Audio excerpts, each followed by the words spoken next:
le podcast Humain demain. Alors merci Guillaume Durand d'avoir accepté notre invitation dans cet épisode du podcast Humain demain. Je suis aussi accompagné de Marc Roux. Alors déjà, voilà, une première question toute simple. Peux-tu te présenter, ton parcours et tes intérêts dans la vie? Bonjour à tous. Donc moi je suis Guillaume Durand. Je suis maître de conférence en philosophie de la médecine, éthique médicale. Et puis depuis bientôt peut-être une quinzaine d'années, j'interviens au sein d'hôpitaux. Je dirige maintenant depuis 5 ou 6 ans la consultation d'éthique clinique à l'hôpital de Saint-Nazaire. Après avoir travaillé aussi au CHU de Nantes, à la clinique Jules Verne à Nantes. Voilà, et mes travaux portent à la fois sur je dirais des problématiques d'éthique clinique, comment est-ce que on aide les équipes médicales, paramédicales, confrontées à des situations complexes et qui sortent un peu de l'ordinaire. Et ça, je pense qu'on va en reparler. Ce que j'appelle la médecine des désirs aussi.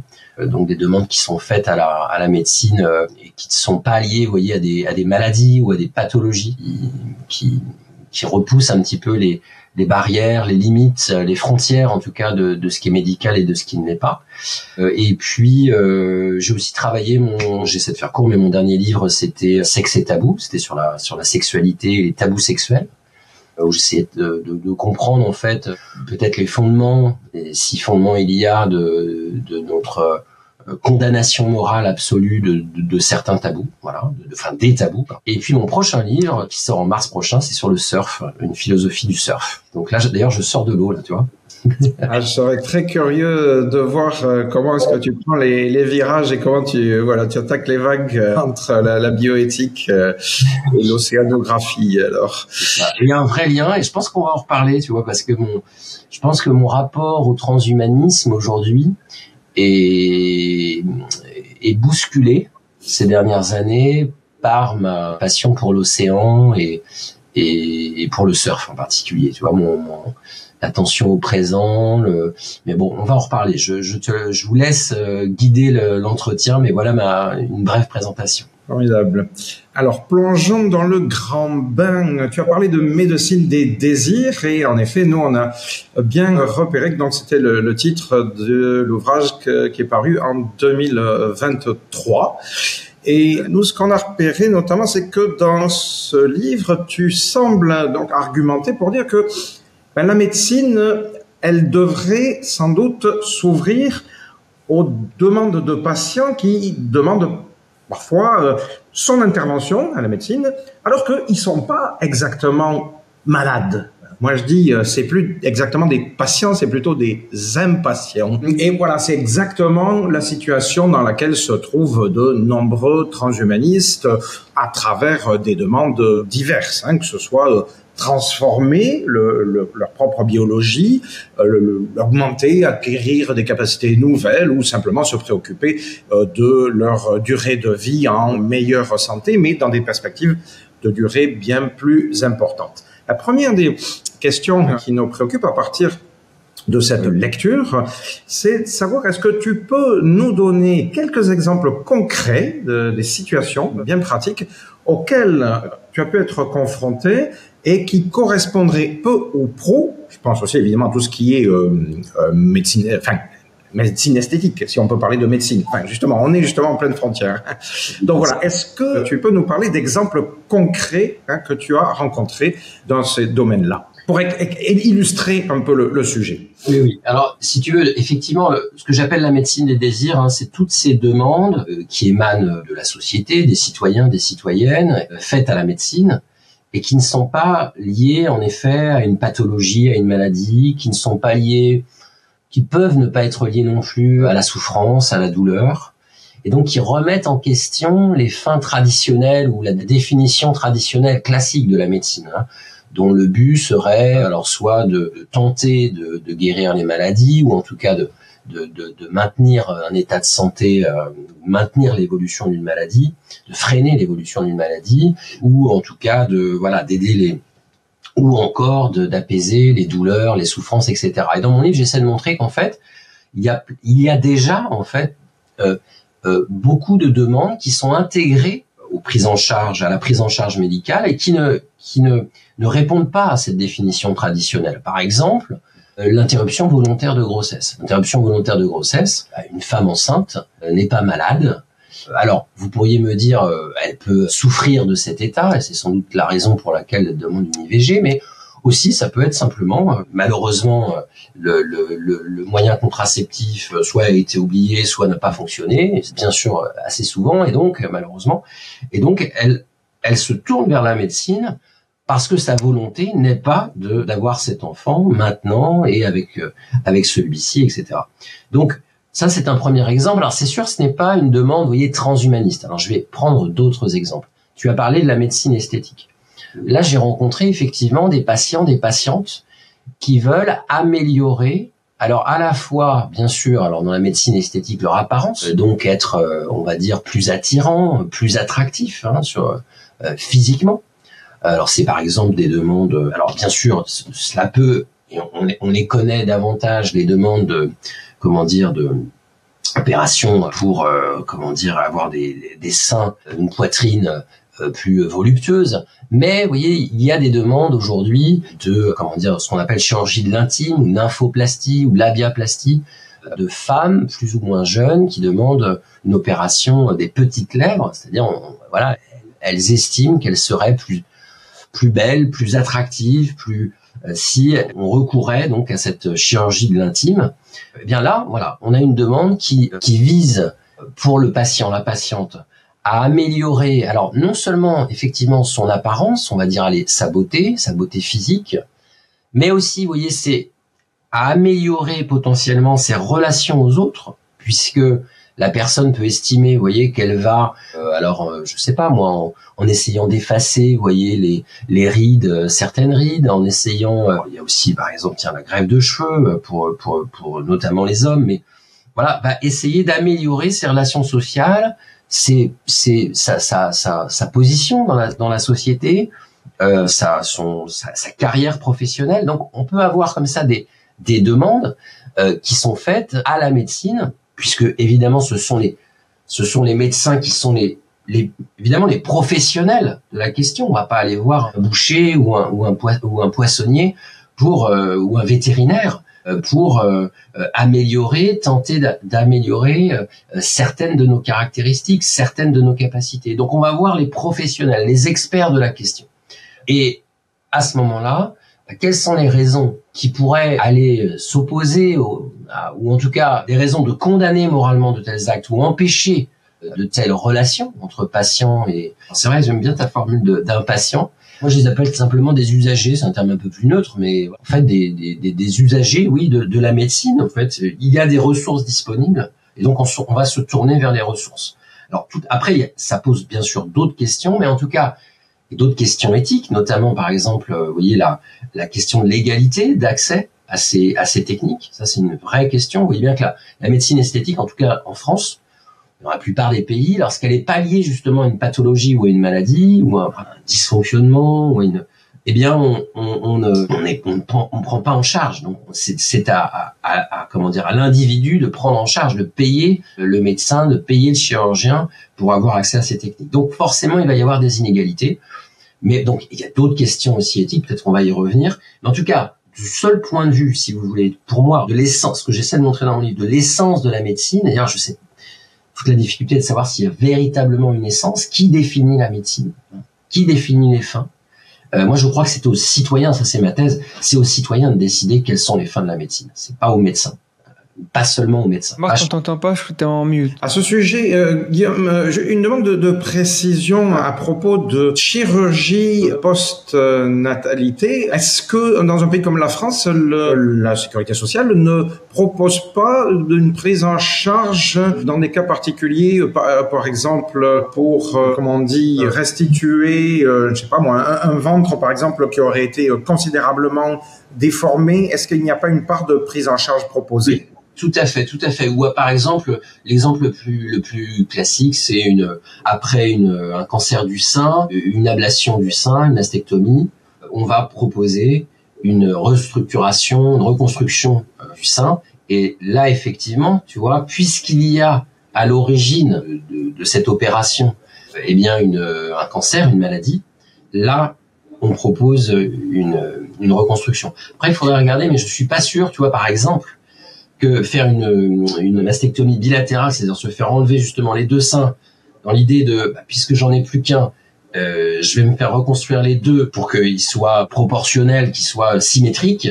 La prise en charge, je ne suis pas sûr qu'elle soit égale, parce que là, on rentre dans, tu vois, quelque chose que la société estime comme étant personnel, comme relevant des goûts, en fait, des goûts esthétiques. Mais ça me semble intéressant parce qu'on voit là quand déjà on est à une frontière et que ce sont des instances, des institutions qui finalement vont se retrouver en situation de devoir trancher qu'est-ce qui relève strictement du confort personnel et qu'est-ce qui, même si au final c'est quelque chose d'esthétique qui est derrière, la forme d'un ventre ou d'une poitrine, qu'est-ce qui devrait être pris en charge par la collectivité. Je pense que c'est intéressant juste de poser les questions à ce stade de notre discussion et on va y revenir. Et je te donne un autre exemple, c'est la question de l'assistance médicale à la procréation. Ouais, il y a une sorte de peut-être, alors je sais pas si c'est une incohérence, mais en tout cas, depuis 2021, en France, on prend en charge, et c'est très bien, non seulement les couples hétérosexuels infertiles, mais aussi les couples de femmes et aussi les femmes seules, ce qu'on appelle les femmes non mariées. Et donc, tu vois, une femme non mariée qui, en théorie, qui a 18 ans, elle peut demander une insémination artificielle pour avoir un enfant. Et on n'avait pas d'ailleurs, il y a quelques années, on n'avait pas anticipé que l'augmentation des demandes suite à la loi allait être celle des femmes non mariées. Et en fait, ça a été le cas. On a vu affluer des jeunes femmes, quelquefois très jeunes, en tout cas majeures, mais voilà, entre 18 et 22, 24 ans, affluer et demander une assistance médicale à la procréation. Or, comme on a vu aussi par exemple des couples d'abstinence sexuelle. Ce que je veux vous dire, c'est que là ici, ce sont des choix personnels, hein, alors quelquefois qui s'inscrivent dans un contexte, l'horloge biologique, c'est les femmes non mariées. On voit que quand même la majorité sont des femmes qui ont au-delà de 35, voire même 40 ans. Donc pour lesquelles, vous voyez, l'horloge est sans compagnon, qui se disent, bon, oui, il y a une sorte de comment dire, pas de contrainte, mais d'influence de l'horloge biologique. On se dit, bon, c'est le moment et malheureusement, il faut que j'y aille. Mais il y a aussi des jeunes femmes qui sont tout à fait fertiles, pour lesquelles, vous voyez, il y a encore des années et des années de fertilité non problématiques en théorie, et qui ont non seulement le droit et qui se tournent et qui ont non seulement le droit de se tourner vers l'assistance médicale à la procréation. Et donc, et ça, c'est pris en charge par la société.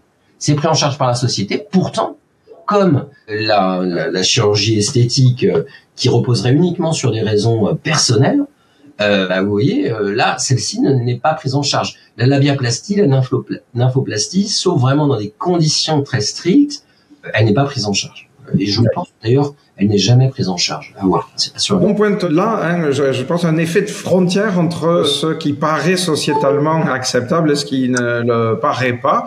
Et on se rend compte que la manière dont on tranche dans un sens ou dans un autre dépend sans doute de facteurs finalement peut-être assez aléatoires. Mais alors, je voudrais à partir de là poser tout de suite une deuxième question qui est, je pense, articulée avec celle-ci, qui est de savoir, dans ton expérience, toujours, comment réagissent en général les personnels de santé, les médecins, les aides-soignants, tout ça, les gens avec lesquels tu travailles, puisque tu l'as dit, tu travailles dans un environnement clinique, tu interviens dans un environnement-là, donc tu les vois bien, eux aussi, réagir à ce type de demande. Est-ce qu'ils sont a priori plutôt ouverts, plutôt fermés? Sur quoi est-ce qu'ils sont plutôt ouverts? Sur quoi est-ce qu'ils sont plutôt fermés? Puis il peut y avoir toute une gradation, j'imagine, entre les deux. Dans un premier temps, voilà. Est-ce que tu peux nous donner un éclairage sur ton expérience sur leur réaction? Alors, d'abord, mon éclairage sera biaisé, tu vois, parce que moi, je rencontre les personnes qui font appel, qui saisissent l'éthicien, l'éthicienne, l'équipe d'une consultation d'éthique clinique, donc qui sont déjà, tu vois, ouverts à la réflexion critique, au recul sur leur pratique, à l'idée que voilà, je veux pas rester tout seul face à une demande, mais je fais un pas de côté vers une équipe et en plus vers notamment un philosophe, tu vois. Donc voilà, j'ai un biais de perception là qui est important. Mais alors, de par mon expérience, moi je te dirais quand même depuis un peu plus de 15 ans maintenant, je trouve qu'avec les nouvelles générations de médecins, je dirais qu'on voilà maintenant 35 ans. Alors à mes yeux, il y a une vraie évolution vers beaucoup plus justement une certaine forme de libéralisme médical, au sens où on reconnaît que le respect de l'autonomie des individus, à condition qu'on puisse évaluer cette autonomie, en tout cas qu'on puisse les reconnaître comme autonomes sans doute majeur, eh bien est fondamental. Et je vous donne un exemple. Je pense qu'en France, il y a 15 ans, les demandes par des femmes d'hystérectomie sans indication médicale, c'était non. C'était même pas discuté, c'était non. Alors pourquoi elles font cette demande quand il n'y a pas d'indication médicale, quand il n'y a pas de cancer de l'utérus par exemple? Ça peut être comme moyen de contraception, évidemment, mais aussi, vous voyez, pour ne plus simplement avoir leurs règles. Voilà, être débarrassé de cette question. Il y a 15 ans, ce type de demande, je pense que personne ne se mettait autour de la table, sauf exception, pour en discuter. Les femmes n'étaient même pas entendues. Voilà. Et je suis même pas sûr qu'elles osaient d'ailleurs aller voir un médecin pour faire ce type de demande. Aujourd'hui, eh bien, elles sont entendues et les équipes, les médecins s'interrogent. Et ils sont dans le doute. Alors, ça veut pas dire que, et c'est légitime, une opération chirurgicale telle une hystérectomie, elle n'est pas sans risque. Elle n'est pas sans risque. Elle est aussi d'ailleurs illégale sans indication médicale. C'est-à-dire, vous voyez que l'utiliser comme seul moyen de contraception sans aucune indication médicale, pour l'instant, pour le moment en France, c'est illégal. Mais aujourd'hui, vous voyez, les médecins entendent par exemple que le fait que j'ai mes règles et que mes règles soient abondantes et que ça m'empêche de travailler, que quelquefois j'ai des arrêts de travail, ah bah ça, on commence à entendre que ça peut être, vous voyez, une indication médicale suffisante. Donc, juste par cet exemple, il y a je crois, une évolution. On pourrait parler de l'aide active à mourir, c'est un autre exemple majeur de question sociétale. Bon, eh bien, voilà, il y a 20 ans, en France, c'était, je crois, beaucoup plus de soignants qui étaient plutôt défavorables. Aujourd'hui, les avis sont beaucoup plus nuancés. Ça ne veut pas dire, vous voyez, que sans nuance, on est favorable dans le monde soignant. Non, il faut avoir des nuances dans l'approche de l'aide active à mourir, parce que c'est une question complexe, parce que en fonction des pathologies, en fonction c'est ça faire de l'éthique clinique, c'est chaque situation est singulière, chaque situation est unique. Il faut prendre le temps d'écouter les personnes, de voir leur motivation, d'examiner leur motivation, d'évaluer leur autonomie décisionnelle, de discuter, d'échanger avec eux. Mais je crois que, en tout cas de mon point de vue, de mon expérience, parce que c'est ça que tu m'as demandé, Marc, eh bien on est face à effectivement un monde soignant beaucoup plus ouvert sur ces questions et je crois qu'il le sera encore plus dans 10 ou 15 ans. D'accord, tu sens, tu as ton sentiment, ton expérience, c'est que ça continue à aller dans cette direction. Oui, c'est une très bonne nouvelle pour les transhumanistes. Je pense, oui. J'aimerais te faire préciser autant que tu peux, parce que les exemples que tu viens de donner touchent, me semble-t-il, notamment à différentes formes de pratiques chirurgicales. Est-ce que tu es en mesure de donner un point de vue sur ce qui relèverait davantage de pratiques pharmacologiques? Est-ce que, quand il s'agit de prescrire des substances, finalement, les questions étant un petit peu les mêmes, les rapports entre médecine et demande de ces impatients relevant de la même logique, on va pareillement vers ce type d'ouverture, ou est-ce qu'il y a davantage de précautions de prise? Est-ce que si demain je débarque chez mon médecin et je lui dis ouais, j'aimerais bien pouvoir qu'on me prescrive de la metformine. Je suis pas diabétique, mais je lis partout que c'est sans doute le médicament le plus prometteur en termes de longévité. Est-ce que j'ai une chance d'être entendu ou est-ce qu'il va me rire au nez?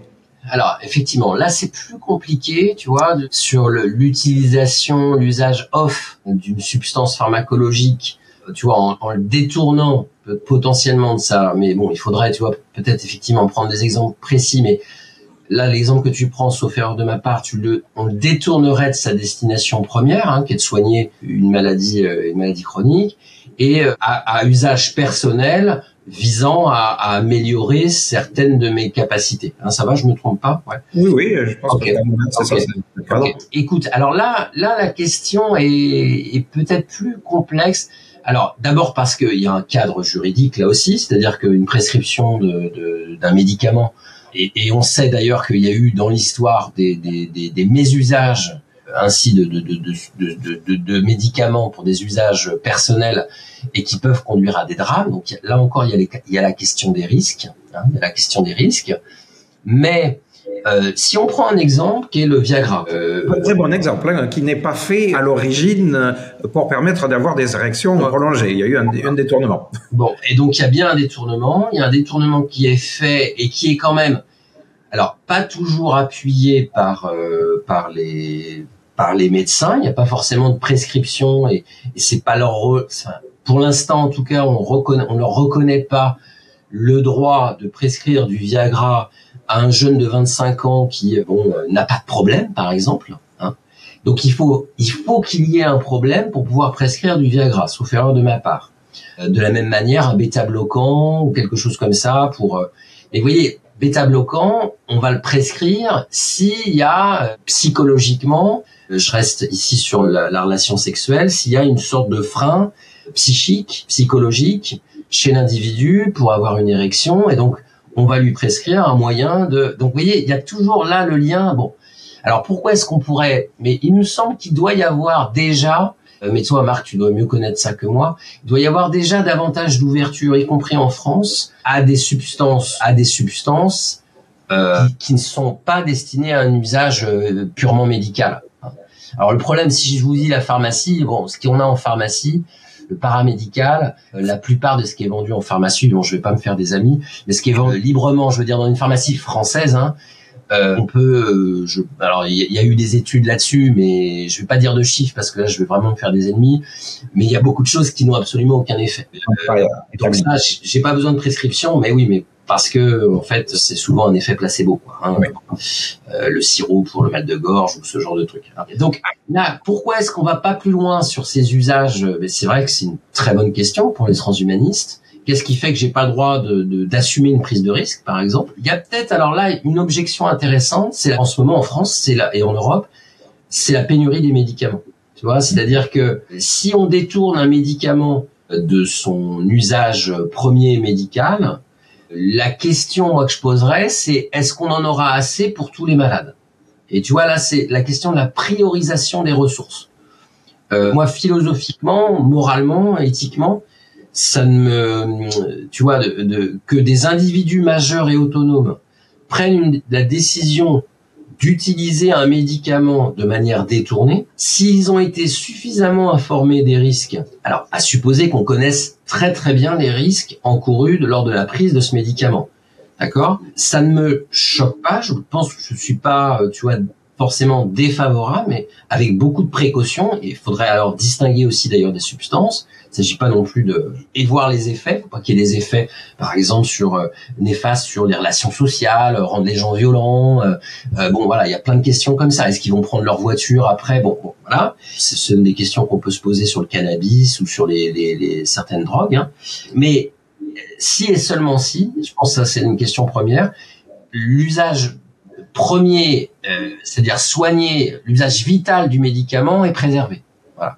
Ça me semble une question importante, mais qu'on peut se poser aussi sur la chirurgie. Tu vois, quand tu fais de l'hystérectomie sans indication médicale, le chirurgien, quand il fait ça, ça veut dire que en même temps, il fait pas une hystérectomie pour raison médicale.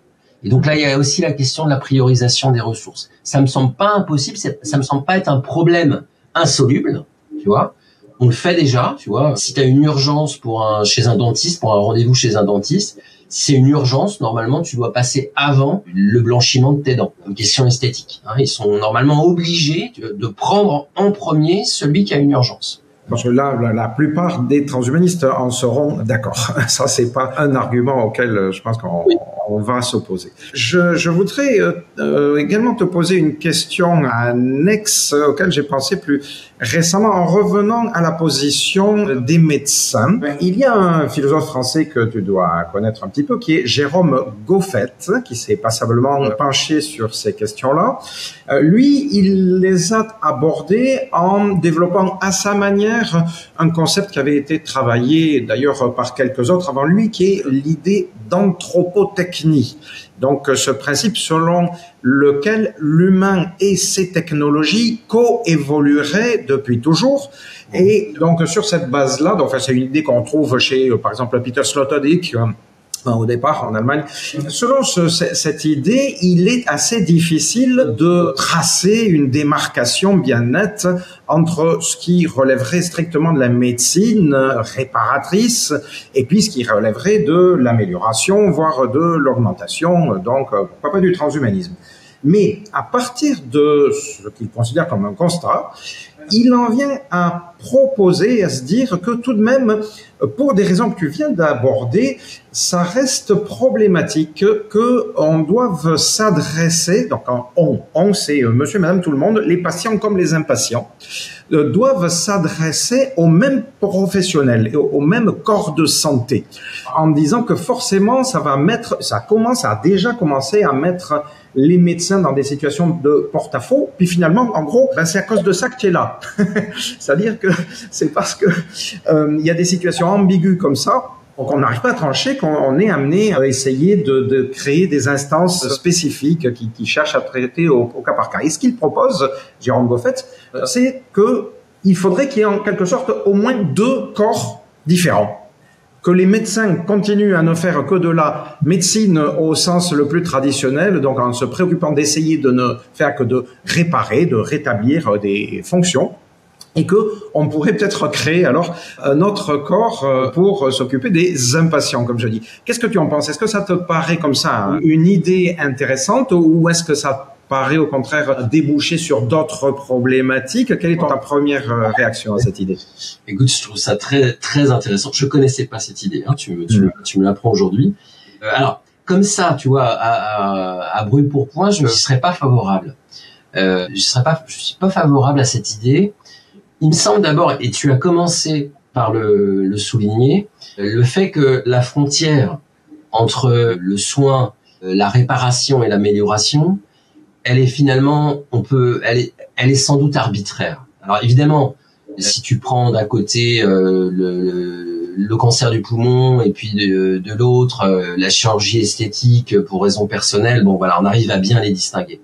Mais en fait, dans les faits, c'est-à-dire quand on est vraiment, tu vois, face à une situation complexe, quand on écoute les personnes, etc., je crois que en fait, c'est beaucoup plus difficile de les séparer. Nos motivations pour une amélioration, quelle qu'elle soit, ils sont souvent mêlés, peut-être des souffrances, des questionnements sur l'existence, et cela, je crois que le milieu médical, alors dans sa pluridisciplinarité, il faut des psychiatres, il en faut davantage d'ailleurs, des pédopsychiatres, il faut des neurologues lorsqu'on est face à des demandes qu'on comprend pas, sur lesquelles on a des doutes, eh bien, il faut pouvoir aussi faire des évaluations sur le plan cognitif, etc. Donc, mais je crois que ce sont les plus à même.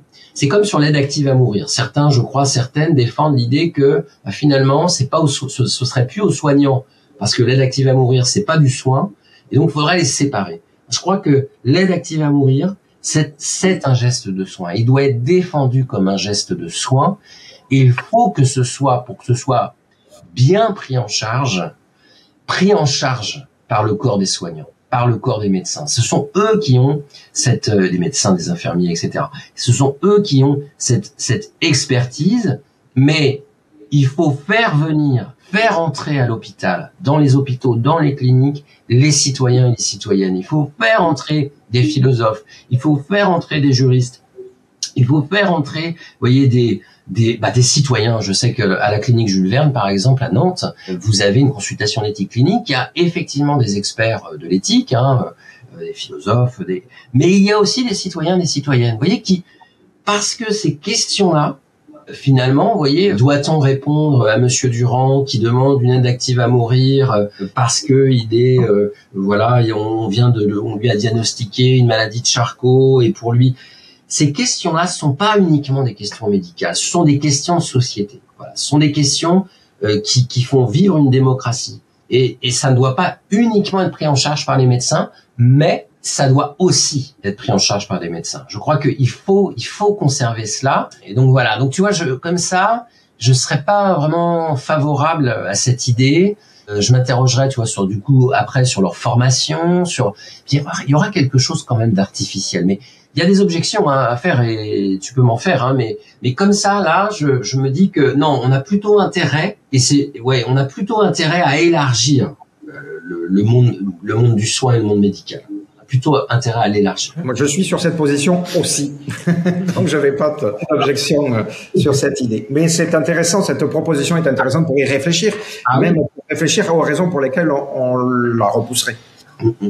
Tout à fait. Tu as mentionné plusieurs reprises que finalement la frontière entre la médecine de soins, la réparation et l'amélioration était finalement très très floue, quoi. Donc finalement tu plaides pour une médecine qui soit au service de l'autonomie des individus, si je me trompe pas. Mais du coup, jusqu'où ça peut aller? Parce que tu as listé certains exemples de médecine des désirs.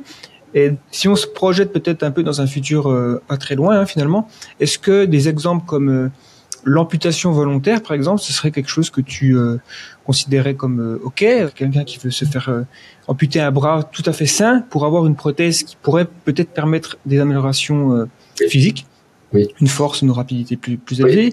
On peut aussi imaginer l'injection dans les yeux d'un liquide qui rendrait sensible au rayonnement infrarouge ou ultraviolet ou ce genre de choses, ou voire dans la nuit. Ou alors dans la neuroscience, un chercheur qui voudrait effectuer sur lui-même une pose d'un implant neuronaux pour réaliser des tests sur le traitement du langage. Voilà, donc il y a trois exemples. Peut-être que tu peux nous donner ce que tu penses sur ces exemples-là. Oui. Écoute, c'est extrêmement intéressant. Alors j'ai rencontré, c'est assez rare. Sur ton premier exemple, d'abord, te répondre de manière générale. Je défends, tu as tout à fait raison, dans la médecine des désirs, dans Sexe et Tabou, je défends les libertés, le respect des libertés, lorsque les personnes sont, pour parler simplement, en tout cas majeures et autonomes, même si la question de la majorité, on pourra en parler, mais majeures et autonomes, on devrait, sauf exception, mais on peut en débattre, lorsque les ressources sont suffisamment disponibles, lorsque ça permet de ne pas entraver l'autonomie d'autres personnes de manière plus grave que dans certaines situations, je défends l'autonomie. Donc sur tous les exemples que tu as cités, si tu veux, si tu trouvais des équipes qui acceptaient de prendre en charge les opérations dont tu parles, d'accord, et que tu ne souffres pas de pathologies psychiatriques qui entravent dans ta décision, qui entravent ta décision, ça ne veut pas dire, vous voyez, de discriminer les personnes qui souffrent de troubles psychiatriques, car tu peux avoir des troubles psychiatriques et être capable de prendre une décision autonome sur certains actes. On peut être schizophrène et avoir une famille et être pharmacien, d'ailleurs, j'en connais un. Vous voyez, ou être réalisateur de films. Je pense aussi à un autre réalisateur qui souffre de schizophrénie, mais voilà, qui est tout à fait autonome dans sa vie malgré des crises répétées. Mais bon, bref. Donc ça, c'est mon point de vue général. Tu vois, si ensuite. Alors, sur l'amputation, je vais prendre cet exemple. Alors, j'ai rencontré, tu vois, un jeune qui effectivement demandait... Alors, la seule différence, c'est qu'il avait un cancer. Il avait un ostéosarcome, mais l'indication médicale n'était pas celle de l'amputation. Le retour des analyses était assez bon. Le pronostic était très favorable, plutôt pour une extraction de la tumeur suivie d'une chimiothérapie, mais pas d'amputation. Et lui demandait... Alors, c'était un sportif de haut niveau... il était assez jeune, il n'était pas encore majeur, il demandait une amputation sous le genou, avec ensuite, il voulait rester sportif de haut niveau, il avait rencontré son coach, il avait rencontré des sportifs avec prothèse, et il estimait que pour rester sportif de haut niveau et retourner d'ailleurs assez rapidement, le plus rapidement possible dans la compétition, c'était l'amputation qui était la plus indiquée. Et donc, contre l'avis médical, il demande l'amputation. Eh bien, dans cette situation, l'amputation lui avait été accordée. C'est-à-dire que, alors, il y avait une raison médicale parce que on estimait que quand même l'amputation était le moyen le plus sûr d'empêcher toute récidive. Bon, mais c'était, vous voyez, c'était une surindication. On allait au-delà de l'indication. On rentrait quand même. C'était, vous voyez, respecter la liberté de la personne. Il avait fait, je me souviendrai de ça toute ma vie, un tableau à 2 colonnes, avec les plus, les moins, et Et il m'avait expliqué, voilà, les raisons pour lesquelles, bon, il voulait cette prothèse. Bon. Donc là, si tu veux, tu vois, il y a quelque chose il y a des risques de dépression post-opération, de douleur de membres fantômes. Mais une fois informé, il avait tout de même continué à faire cette demande. Bon. Alors, l'exemple que je prends, c'est, il y a toujours, tu vois, une pathologie, donc c'est plus facile. Mais demain ou aujourd'hui, c'est quand même assez rare, des sportifs qui demanderaient, me semble-t-il, mais vous pouvez me contredire, mais en tout cas, moi, dans mon expérience, j'en ai pas encore rencontré. J'ai lu des cas de personnes qui demandent effectivement l'amputation d'un membre sain, comme tu le dis. Donc, il n'y a aucune maladie, ils demandent cette amputation. Alors, le problème, c'est qu'il va falloir distinguer alors, tu vois, ce qu'on appelle les body dysmorphic disorders, c'est-à-dire vraiment, tu vois, des troubles psychiques qui font que, effectivement, tu vois, la personne, elle souffre, et si elle n'est pas opérée de ce membre, de cette amputation de ce membre sain, il y a des risques même suicidaires. Et donc, il y a des chirurgiens qui décident, notamment un chirurgien en Écosse, j'ai oublié son nom, qui décide d'amputer d'un membre sain, mais tu vois, on est toujours dans une perspective médicale. Mais, s'il existe, j'en ai pas rencontré, pour l'instant, des personnes qui souhaiteraient qu'on les ampute d'un membre sain en vue, lorsqu'on aura des prothèses qui, effectivement, seront, tu vois, suffisamment performantes pour, tu vois, développer des capacités que un membre sain ne permet même pas de te donner. Si demain tu me dis, écoute, pour surfer, je vais t'amputer les 2 jambes, et les 2 jambes que je vais te mettre me permettront toujours de continuer à vivre, de faire mon potager, et puis donc d'aller surfer mieux que ce que je fais actuellement. Alors, il faudra que tu me donnes d'autres conditions, tu vois. Évidemment, il y a d'autres éléments. Il n'y a pas que le surf et faire mon potager qui m'intéresse dans la vie, mais tu vois, si ça me permet d'accroître mes performances avec un degré de risque qui est, allez, rêvons un peu, qui est quasi nul, écoute, en fait, moi je signe. Pour l'instant, on n'y est pas, bien sûr, parce que les prothèses qui sont disponibles, il faut le rappeler, impliquent quantité de contraintes. Quand on discute avec quelqu'un comme Nathanaël Jarassé, qui est spécialiste de ces questions-là, il a vite fait de rappeler que la vie des personnes qui doivent fonctionner avec des prothèses au quotidien est loin d'être aussi simple.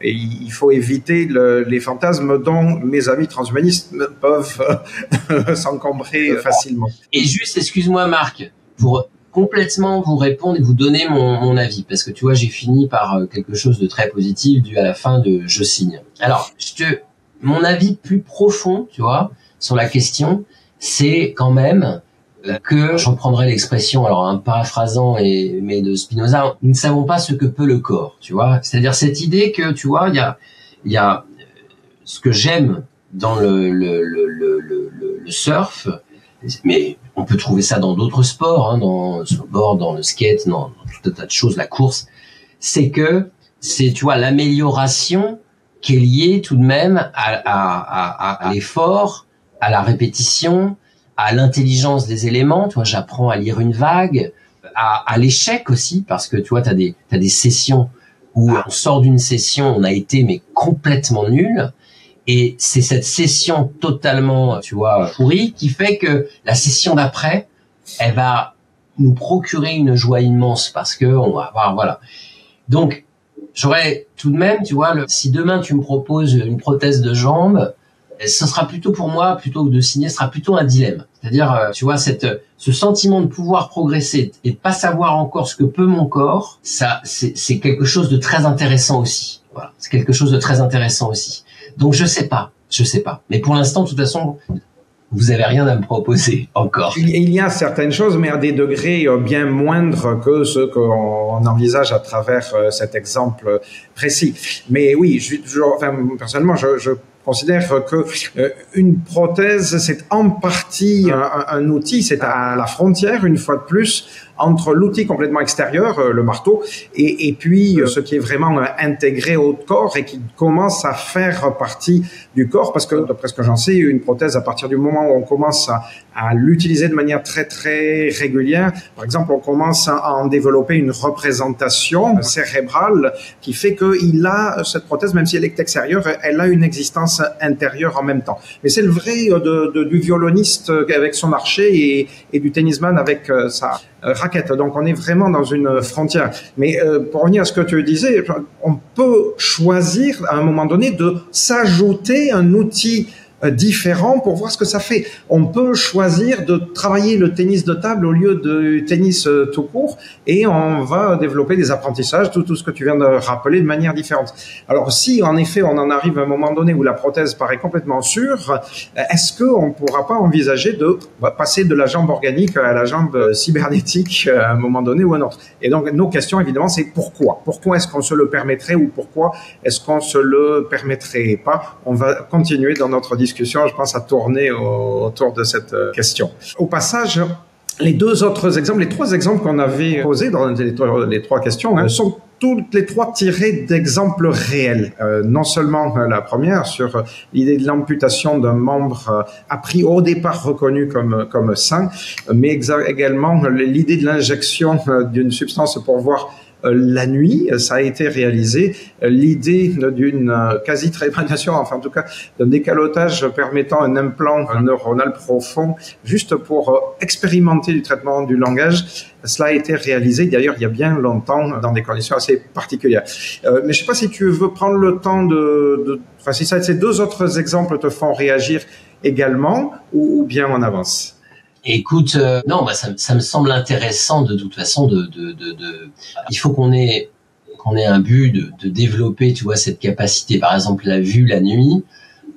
Et est-ce que cette opération quels sont les effets sur la vue? Est-ce qu'il y a des Autant que je sache, la personne qui a testé ça aux États-Unis, c'était donc une bande de biohackers, en dehors de tout cadre médical réel. Mais par contre, l'entourage était des praticiens, sauf qu'ils ont fait ça en dehors du cadre clinique, mais c'était des professionnels. Et donc, je n'ai pas entendu parler d'effets secondaires négatifs. Parce que la possibilité de voir ici, c'était donc l'infrarouge, était vraiment liée à la substance. Et donc, une fois la substance retirée, rapidement, la personne a retrouvé une vue tout à fait normale. Ah ben c'est absolument exceptionnel. Écoute, moi je vois pas de ce que j'entends, tu vois, c'est une expérimentation et donc qui est riche, tu vois, dans la nature. Moi je suis quelqu'un qui est très proche qui adore me promener dans la forêt. J'ai des arbres dans mon jardin, etc. On entend des chouettes la nuit, plein de petits animaux qui viennent. Donc moi ce serait génial de voir la nuit. Et je vais te donner un autre exemple. Tu vois, la chirurgie de la myopie. Donc moi je me suis fait opérer de la myopie. J'étais myope, mais vraiment, tu vois, je voyais pas à 2 mètres sans lunettes.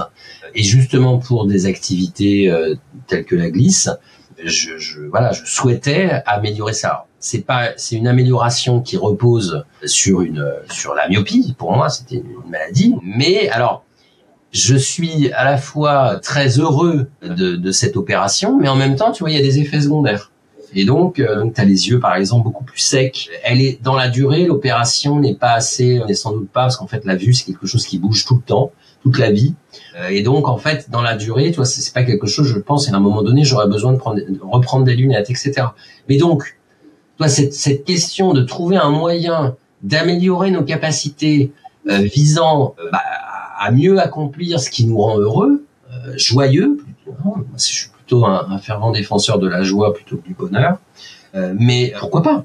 Donc mieux voir la nuit. Et puis le troisième exemple, c'était l'implant. Alors réexplique-moi le troisième exemple, mais ça de toute façon. Le troisième exemple, c'est le cas d'un neuroscientifique d'ailleurs assez célèbre, c'est Phil Kennedy, qui a été le tout premier à faire valider un type d'implants neuronaux profonds. À l'origine pour traiter des aphasiques, des personnes qui avaient perdu l'usage de la parole. Mais en même temps, lui, il essayait de comprendre, alors on est dans les années 90, à la fin des années 90, quand son premier procédé est validé, il essayait de comprendre vraiment le substrat du langage au niveau neuronal. Et donc, avec ces patients aphasiques, sur lesquels il commençait à poser des prothèses, il commençait à pouvoir essayer d'expérimenter, de comprendre un petit peu, mais c'était très très très difficile parce que il avait besoin d'un retour, il avait besoin de pouvoir poser des questions et d'avoir des réponses par rapport à ce qu'il testait. Il mettait des implants pour traiter l'aphasie et, comme on fait souvent en recherche expérimentale, il en profitait pour essayer de comprendre un peu mieux ce qui se passait. Mais il se rendait compte qu'avec des personnes qui étaient déjà en situation de handicap, c'était beaucoup plus compliqué. Et il se disait, l'idéal, ce serait d'avoir une personne saine sous la main. Alors évidemment, il trouvait personne, et puis il trouvait personne pour financer un tel projet. Qu'est-ce qu'il a fait? Il a ramassé ses sous, il a trouvé une paire de collègues et il est parti au Belize, parce que bien qu'en étant aux États-Unis dans un cadre législatif pas le plus contraignant, c'était interdit. Donc il s'est sorti de ce cadre médical, plutôt légal là, et il s'est proposé lui-même comme patient zéro de son propre projet. Donc ce sont ses collègues qui l'ont décaloté. Je te raconte pas, on a un article sur le site qui décrit par le menu toute cette expérimentation un peu folle. Pendant quelques mois après l'opération, ils ont craint l'avoir perdu. Et puis finalement, il s'est rétabli intégralement. Je passe sur les détails. Mais ce qui nous paraît à nous important dans cette affaire-là, c'est les questions posées. Est-ce que, au niveau sociétal, est-ce qu'on a eu raison ou tort de le mettre dans cette situation, de devoir se débrouiller tout seul et de mettre sa vie en danger, ou est-ce que on ne pourrait pas réfléchir à un cadre légal différent qui permette davantage ce type de choix, donc ici de l'auto-expérimentation. Auto-expérimentation, oui, tout à fait. Et je pense que ça, tu vois, ça me rappelle, il faudrait revoir, tu vois, les différentes versions de la déclaration d'Helsinki. Je crois que c'est dans la déclaration d'Helsinki, mais il y avait un paragraphe, tu vois, je l'ai plus en tête là, mais permettant à l'expérimentateur justement de prendre des risques, y compris vitaux. Voilà. Donc, il faudrait revoir dans quel texte exactement. Mais cette question a été posée, elle est très intéressante. Tu vois, moi, lorsque on vise par là des potentiels, bénéfices pour les individus, si certains d'entre nous, certaines souhaitent prendre des risques, au nom de quoi, tu vois, dans une démocratie, empêcher ce type d'action. C'est-à-dire, on n'empêche pas les gens de faire de la Formule 1 ou de la boxe. Bon, on les empêche pas non plus d'ailleurs d'aller faire du surf. Or, ce sont des activités qui sont risquées. Bon. Donc voilà. Donc j'ai même qu'il y a même je crois que c'était Marc à un coup j'avais entendu. Enfin, c'était peut-être toi qui avais sorti cet argument, mais c'était le fait que non seulement c'est autorisé d'aller faire des activités dangereuses en montagne par exemple, mais aussi si quelqu'un se perd, on va déployer les ressources du contribuable pour aller le secourir. Donc il y a plus qu'une autorisation, presque on autorise et on va obligation. Regarde, avec le droit de la mer, un plaisancier, un surfeur qui est allé faire n'importe quoi et qui a été emporté au large, eh bien les secours ont obligation d'intervenir pour essayer d'aller le sauver. Et évidemment, c'est à la charge de la collectivité. Voilà. Alors après, tu vois, on estime aussi, mais c'est discutable, mais on estime que, tu vois, si tu vas en montagne un jour d'orage, tu décides d'y aller quand même, et que tu vas vraiment, écoute, ça va coûter très cher, ça va coûter cher d'aller te sauver, et on pourra quand même estimer, on ira te sauver, ok, mais on pourra estimer, il aurait pu quand même réfléchir avant d'y aller.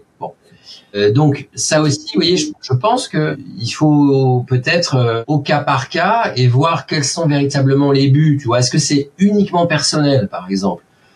Prendre son bateau, plaisancier, partir en mer, soit, mais partir en mer, encore une fois, lorsque, tu vois, t'as regardé la météo et on te disait, mais non, mais faut pas aller en mer, là, ce jour-là, tu choisis d'y aller quand même, et du coup, on va déployer des ressources. Est-ce que c'est vraiment légitime? Je suis là, tu vois, j'aurais une petite limite là. Mais je trouve intéressant quand même de constater que notre législation, et elle est quasiment, je pense, valable au niveau international, elle ne va pas condamner au pénal. On va pas être mis en prison parce que on sera sorti en pleine tempête. Il y aurait des condamnations. Je sais pas, si on a mis en danger la vie d'autrui, par exemple, là, oui, on peut être condamné. Un guide de montagne qui sort dans n'importe quelle condition, même si finalement il n'y a pas de mort, mais il peut y avoir un procès derrière. Mais par contre, si c'est une personne qui sort toute seule, alors par exemple, l'assurance va dire, je rembourse pas le bateau qui a été crashé, par exemple, à cause de votre folie. Mais par contre, pour ce qui est des frais de sauvetage, autant que je sache, on va même pas demander à la personne de rembourser la totalité des frais. Et puis surtout, elle va pas être condamnée au pénal. Elle peut être à la limite condamnée au civil. Je m'avance pas davantage parce que je suis pas juriste, mais j'ai jamais entendu parler de montagnards ou de navigateurs condamnés au pénal. Il faudrait voir, tu vois, mais sur le plan moral, c'est intéressant parce que bon, tu te jettes dans un immeuble en feu et un pompier pour venir te sauver va mourir, tu vois, de finalement à cause de toi parce que tu as fait quelque chose qu'il fallait pas faire à ce moment-là. Bon, sur le plan moral, tu vas porter quand même une responsabilité. Alors après, sur le plan juridique, tu vois, il faudrait voir. Est-ce que vraiment, c'est vrai, le sauveteur, il a agi, il a rempli sa fonction, il doit aller sauver des gens qui sont dans un immeuble en feu. Ouais, mais si t'es vraiment allé te mettre en danger, sciemment te mettre en danger, et du coup, tu vois, une équipe de sauvetage va mourir de vouloir te sauver. Bon, et que toi, tu te sauves quand même, imaginons. Et je sais pas si tu aurais pas quand même des poursuites et quel type de poursuites. Mais c'est une question. Une fois de plus, voilà, moi, ce type d'exemple m'intéresse parce que ça met en question la notion de frontière entre ce qui nous paraît tolérable, acceptable ou pas. Et on se rend compte que dans certains domaines, on a des réactions très libérales et d'autres, on peut avoir et continuer à avoir des réactions ou des choix sociétaux au contraire très conservateurs. Tout à fait. Ça, je partage totalement ton point de vue. Pour rester aussi sur le sujet de l'auto-expérimentation, comme tu disais, il y a aussi un cas particulier, c'est le cas des vaccins. En Grande-Bretagne ou aux États-Unis aussi, c'est le cas des challenges vaccinaux. Quelle est ta position là-dessus? Est-ce que qu'on devrait pouvoir il me semble même qu'il y avait eu pendant Covid un programme comme ça qui a été fondé par une personne qui avait fondé une association, ça s'appelait 100 jours plus tôt, quelque chose comme ça, non? One Day Sooner.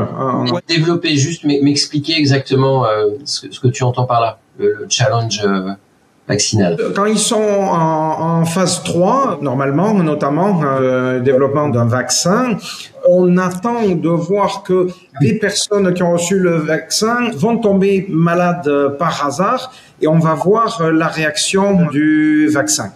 Dans le cadre d'échanges vaccinaux, on va délibérément inoculer le virus aux personnes volontaires. Et donc, il y a deux attitudes schématiquement. On peut dire l'attitude anglo-saxonne, puisqu'en fait, les Britanniques et les Américains ont passé ce cas-là, qui ont dit on a des volontaires qui sont, en plus de ça, plutôt jeunes, en bonne forme. La probabilité qu'il y ait malgré le vaccin, des effets vraiment délétères est très très très très faible. Et puis de l'autre côté, tu as la position notamment française ou allemande, et on peut réfléchir aux raisons historiques pour lesquelles on a ces distinctions et ces différences d'attitude, qui est de dire non, il est hors de question de laisser prendre ce risque. C'est-à-dire que l'État, les institutions publiques considèrent que elles se doivent de ne pas permettre cette liberté. Oui, tout à fait.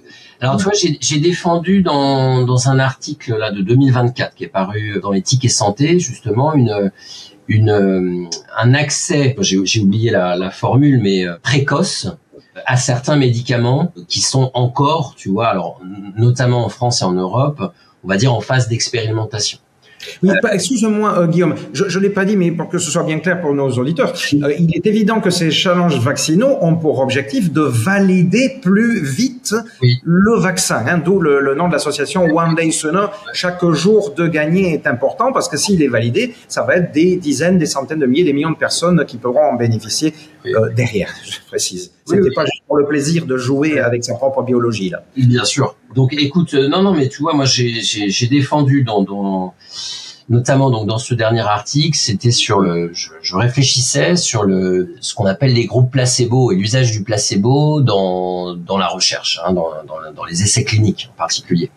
Et en fait, je questionnais, si tu veux, l'éthique du placebo, à savoir le fait que quand on a, si vous prenez par exemple la maladie d'Alzheimer, pour l'instant on n'a pas de traitement contre la maladie, et donc actuellement vous avez des traitements qu'on espère plus efficients que ceux actuels qui sont uniquement là d'ailleurs pour freiner. D'ailleurs en France ils sont même pas pris en charge d'ailleurs par la sécurité sociale parce qu'on juge en fait ils sont pas suffisamment efficaces. Bon bref. Et donc actuellement, vous voyez, les patients, ils sont soumis, en fait, pour ces recherches, à un groupe placebo. Et donc ça veut dire quoi? Ça veut dire que ces malades, on va potentiellement retarder leur accès à un traitement potentiellement efficient. Bon. Alors, certes, comme pour le vaccin expérimental, tu vois, on est dans une phase 2, phase 3, il y a des risques. Mais ce que je défends dans cet article, c'est l'idée en fait, on devrait pouvoir laisser la liberté aux individus de choisir, de s'exposer ou non à des substances expérimentales dont le but est de les guérir, dont le but est de les vacciner. Et ce, pour des raisons personnelles, c'est-à-dire, tu vois, moi, je veux avoir accès à cette molécule parce que je suis malade d'Alzheimer, je suis en début de maladie, hein, j'ai encore la capacité de prendre une décision. Je veux avoir accès à cette molécule. J'ai bien compris que je pouvais faire des AVC, je pouvais faire des hémorragies, etc. J'ai bien compris des hémorragies cérébrales, mais je prends les risques parce que moi, ce que vous m'offrez en fait sur le marché, il y a rien à part du non médicamenteux, des séances d'exercice cognitif, etc. Mais je vais prendre le risque et je veux prendre le risque. Non seulement d'abord pour moi, mais aussi pour le collectif. Je vais faire comme ça avancer la science. Et puis peut-être que dans 10 ans, les patients, ils auront accès à un super traitement. Bon, voilà. Et donc, moi, je défends cette idée. Aux États-Unis, dans certains États, je crois, c'est déjà accessible, c'est-à-dire donc l'accès précoce à des médicaments donc qui sont encore en phase expérimentale. Alors, évidemment, je crois dans certains États, c'est moyennant argent. Hein. Malheureusement, voilà. Donc, en France, je pense qu'en France, on devrait pouvoir, tu vois, développer, repenser l'accès, que ce soit à des vaccins, que ce soit à des traitements, de manière expérimentale, bien sûr en informant de manière suffisamment claire les personnes, et aussi, tu vois, dans notre esprit, je dirais, du système de santé, en essayant de garantir tout de même un égal accès. C'est-à-dire qu'il faudrait pas que seulement les plus riches puissent avoir accès à ces traitements expérimentaux parce qu'eux, ils vont payer. De toute façon, les laboratoires pharmaceutiques, sauf erreur de ma part, ils auraient aussi intérêt à pouvoir, tu vois, avoir davantage de personnes qui participent à ces essais. Donc, voilà. Alors bon, ça ouvre, je pense, plein de questions. C'est difficile en 5 minutes de toutes les traiter, de toutes les penser comme ça.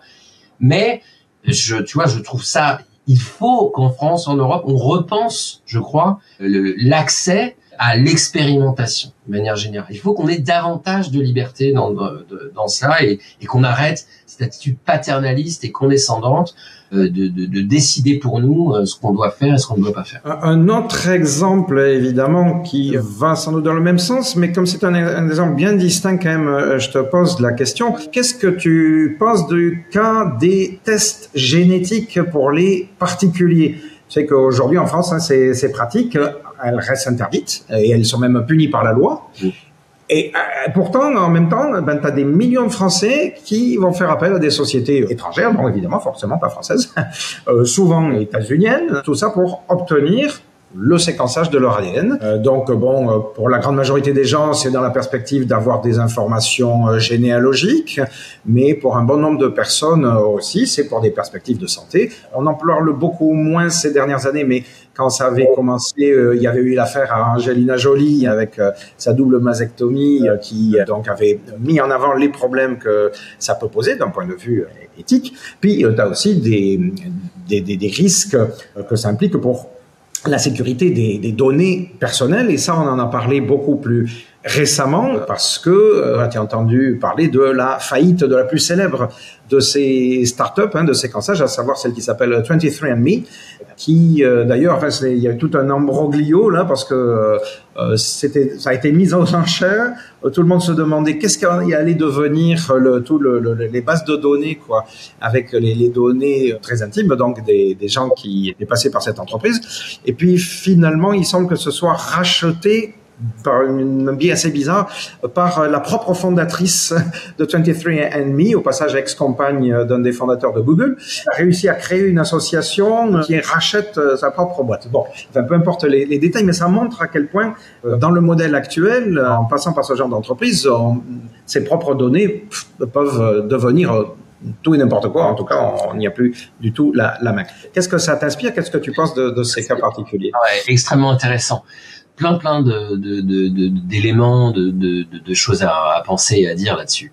La première, je finis par ce sur quoi tu as terminé, plaide en faveur, tu vois, que le monde médical s'élargisse et prenne en charge ces tests dits récréatifs ou en tout cas ces tests génétique pour des personnes asymptomatiques. Pourquoi? Parce que si ce sont dans des entreprises privées, bah effectivement tes données, en fait, tu sais pas ce qu'elles vont devenir, ils vont les vendre, ils vont les échanger, bref, il faut que ce soit pris en charge par des soignants qui ont à cœur, qui ont dans leur code de déontologie le respect de l'intimité, le respect de la vie personnelle, le respect de ces données, le secret médical. Tu vois? Donc ça plaide complètement en faveur de cela. Deuxième élément qui va dans le même sens que le premier, c'est-à-dire, il faut que si j'ai envie, alors que je suis asymptomatique, d'accord, ça veut dire j'ai pas de symptômes, j'ai pas de maladie connue, d'accord, pour l'instant tout va très bien, je touche du bois, pour l'instant tout va très bien. Mais je m'inquiète et j'ai envie de savoir si peut-être avant d'avoir des enfants ou j'ai envie de savoir potentiellement ce que je peux transmettre ou potentiellement ce que je peux déclarer dans 10 ou 15 ans. Bon, à mes yeux, c'est mon droit. Ça devrait pouvoir être, puisqu'on peut me répondre à ce questionnement, ça devrait être mon droit. Et donc, pour être mieux pris en charge sur ces questions, il faudrait, alors là c'est un peu un idéal, il faudrait que dans les hôpitaux, dans les cliniques, les généticiens, les généticiennes puissent prendre en charge ces demandes. Mais c'est un vœu, vous voyez, parce que déjà en génétique, le délai d'attente pour avoir un rendez-vous lorsque je suis malade, ou s'il y a une maladie très grave connue dans ma famille, le délai d'attente pour rendez-vous dans un CHU par exemple comme Nantes pour un conseil génétique est déjà grand. Donc ça veut dire, vous voyez, le problème, ça va être là aussi, vous voyez, la priorisation de l'accès aux ressources. Ça va être ce problème. Mais c'est là qu'on devrait pouvoir prendre en charge cela. Alors pourquoi? Parce que moi, tu vois, ce qui me fait peur, c'est pas ce qui me fait peur. Ce qui est illégitime dans la réponse qui est donnée par ces sociétés privées, c'est d'envoyer, tu vois, par un simple PDF, ou en tout cas, peu importe, mais par mail ou par courrier, une liste sur papier avec des facteurs de risque, etc. Tu vois, tu reçois ça chez toi, dans ta boîte aux lettres, tu sais que et comment l'interpréter, tout ça? Comment l'interpréter? Donc, tu vois, là, on a besoin, justement, d'un médecin, d'un conseiller en génétique, qui prennent le temps et qui te disent, bon, vous avez ça, mais c'est un facteur de risque, et lui, bon. Donc, ça, il faut une prise en charge qui soit bien plus sérieuse qu'elle ne l'est actuellement dans ces entreprises privées auxquelles les Français et les Françaises font appel par mail et de manière illégale. Et troisièmement, il faudrait aussi, parce qu'actuellement, tu vois, les résultats de ces analyses sont quand même assez douteux. Tu vois, j'ai un exemple d'un patient alors une société, alors c'était pas 23andMe, c'était une autre, européenne, bon, je ne citerai pas. Il reçoit même chose, donc c'est la liste de ses pathologies qu'il pourrait déclarer, et notamment il y avait quelque chose d'absolument terrible. C'était vraiment, on lui annonçait qu'il avait une mutation génétique qui augmentait ses chances par 10 de déclarer dans les années à venir un cancer foudroyant, très agressif. Bref, il reçoit ça pendant les vacances de Noël, où je sais plus. Non, oui, c'était vacances de Noël, mais c'était sa nuit de noces en plus. C'était le moment de ses noces, tu vois. Donc, il reçoit ça, il est en train de vivre, il est en voyage de noces, et voilà, bon, son épouse lui dit, mais qu'est-ce qu'il y a? Parce qu'il n'osait pas lui dire. Bref, c'est les vacances terribles, le voyage de noces, le pire de sa vie. Ouais, je sais pas combien il en a eu, c'était peut-être le premier, le dernier, mais bref. Voilà. Il rentre, il va au CHU, il obtient un rendez-vous, parce que, le truc est, bon. Mais donc, tu vois, ça retarde, là aussi, il intègre un train de prise en charge, voilà, et on fait des analyses, et en fait, le résultat était faux, complètement erroné. Donc, voilà, je crois que c'est très intéressant, on va développer cela, non seulement pour soi-même, mais aussi pour ses futurs enfants, en diagnostic préimplantatoire, en diagnostic prénatal, on fait des progrès exceptionnels, mais c'est s'assurer, tu vois, de ces résultats, de la fiabilité de ces résultats, et aussi du suivi. Comment est-ce qu'on entoure les personnes, comment on les accompagne dans la découverte. On pourrait parler du diagnostic préconceptionnel. Les couples qui actuellement, notamment en Belgique, ont accès à ça, en France c'est pour l'instant interdit, on leur fait une analyse de leur ADN et on leur dit, avec madame, avec monsieur, vous avez tant de chances de développer telle ou telle maladie. Bon, c'est intéressant, mais bon, on va potentiellement, tu vois, déclencher énormément de stress, énormément c'est déjà stressant d'avoir un enfant. Là, on l'augmente potentiellement. Donc, oui, c'est intéressant. Oui, il faut sans doute continuer à le développer, mais dans une prise en charge, tu vois, sérieuse, pas uniquement des entreprises privées, mais vraiment des experts, des médecins des psychologues qui savent entourer les patients, qui prennent le temps. Et le problème, en France en tout cas, dans un système de soins qui a déjà du mal à suivre, hein, qui est déjà l'hôpital public est quand même assez pauvre. Et donc ça va être aussi un problème, ce type de nom. Mais je trouve intéressant, que on pointe que, c'est pas les mêmes choses, c'est pas la même chose de dire ça n'est pas bien envisageable ou ça n'est peut-être pas vraiment envisageable de nos jours pour des raisons financières, pour des raisons de personnel encadrant qui sont en fait des raisons financières derrière, ou pour des raisons de mise en place, et de dire non, il n'en est pas question parce que vous n'êtes pas en mesure de gérer, de comprendre, c'est-à-dire l'attitude paternaliste dont tu parlais tout à l'heure. Donc voilà, je pense que c'est vraiment important de pointer les choses parce que, comme tu viens de le dire, si on abandonne l'approche paternaliste, ça permet au moins de tracer une perspective, de se dire voilà, il y a des intérêts d'aller dans cette direction. Puis après, on va bien voir comment est-ce que financièrement ou autre. Exactement. Et en attendant, tu vois, on peut très bien. C'est dans un système de santé qui revendique, et de manière légitime, l'égal accès de toutes et tous à des techniques. C'est comment dire, c'est pas totalement satisfaisant, mais tu vois, je pense que celles et ceux qui eux ont les sous pour aller dans une clinique privée où on va leur proposer l'accès à des telles techniques moyennant finance, ne doit pas être interdit non plus. C'est-à-dire que, tu vois, moi je défends que ce n'est pas parce que tout le monde ne peut pas se payer un sac à main Vuitton qu'il faut interdire de vendre des sacs Vuitton. Voilà. C'est pas juste ça. C'est pas légitime. Si tu veux travailler pendant 6 mois et mettre de l'argent de côté pour t'acheter ton sac Vuitton, écoute, dans une démocratie, je crois qu'on ne doit pas interdire cela. Ça vaut aussi pour ce type de technique, ça vaut aussi pour ces types d'actes. Mais bien sûr, l'idéal, c'est que tout le monde puisse y avoir accès. Sinon, il y a une autre catégorie, on va dire, dans la médecine de désir, où je me demande si ce serait quelque chose que vous considériez comme étant OK, c'est-à-dire la possibilité à chacun de pouvoir expérimenter la drogue ou les drogues qu'il souhaite, notamment, je pense récemment, en plus, les 10 dernières années, il y a une augmentation de l'intérêt de la part de la recherche académique sur les psychédéliques qui pourrait avoir des bénéfices, donc plus pour peut-être guérir des traumatismes, des PTSD, des trucs comme ça. Mais il y a peut-être d'autres vertus. Enfin bref, je ne sais pas à quel point on devrait ouvrir les portes aux substances psychédéliques ou des substances qui pourraient modifier la perception de la conscience, des états alternés, tout ça. Surtout dans un pays comme la France qui est assez strict là-dessus. Oui. Le problème, tu vois, c'est l'autonomie des individus. C'est-à-dire que si on est face à un individu qui est, tu vois, tout à fait, libre, éclairé, qui n'a pas de fragilité psychique, psychologique, qui est suffisamment mature, au nom de quoi, en fait, exactement, refuser l'accès à certaines substances qui, si elles sont utilisées, si on peut arriver à les utiliser, tu vois, de manière raisonnable, au nom de quoi interdire l'accès? Le problème, me semble-t-il, c'est, tu vois, l'exposition des personnes les plus vulnérables à ces substances. Donc, comment est-ce qu'on va s'en prémunir? Mais ça vaut, tu sais, ça vaut pour le tabac et l'alcool. En France, l'accès à l'alcool, on pourrait dire que c'est une drogue. Drogue n'est pas un terme scientifique, mais c'est une substance addictive. D'accord? Ou les casinos, c'est une conduite addictive, hein. Si tu vas au casino, le risque c'est que tu y retournes et puis tu vas foutre ta vie en l'air parce que tu vas dépenser tout ton argent, l'argent familial, les autres vont être impactés, enfin bon bref. Donc comment on fait en sorte pour moi la question c'est ça, c'est du point de vue du libéral que je suis, c'est le respect des libertés. Donc en fait quand les gens sont libres, écoute, en fait ils devraient pouvoir faire ce qu'ils veulent mais le problème c'est l'exposition aux plus vulnérables. Alors il va falloir les protéger. Sans doute, tu vois, par exemple, les plus jeunes, on va interdire l'accès à l'alcool aux mineurs, et ça me semble bien.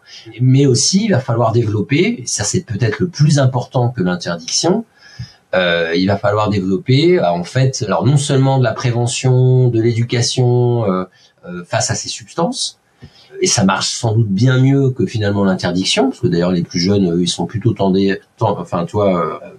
ils sont plutôt désireux de transgresser les interdits, que ce qui est finalement autorisé. Donc ça, ce serait intéressant. Et puis je crois aussi, tu vois, ce qui est peut-être important. Alors moi, tu vois, là, je pense à mes enfants, c'est de pouvoir s'assurer qu'ils aient d'autres moyens que ces substances-là pour s'accomplir, en fait. En fait, tu vois, pouvoir utiliser un jour de l'alcool, du cannabis ou certaines substances psychédéliques, pourquoi pas. Mais en fait, ce qui est important, c'est que l'individu, il ait différents moyens de s'accomplir et de trouver son bonheur. Et donc, du coup, il va avoir moins tendance à s'enfermer dans un comportement, à passer sa vie au casino, tous ses jours au casino, passer tous ses jours à boire de l'alcool, bon, etc.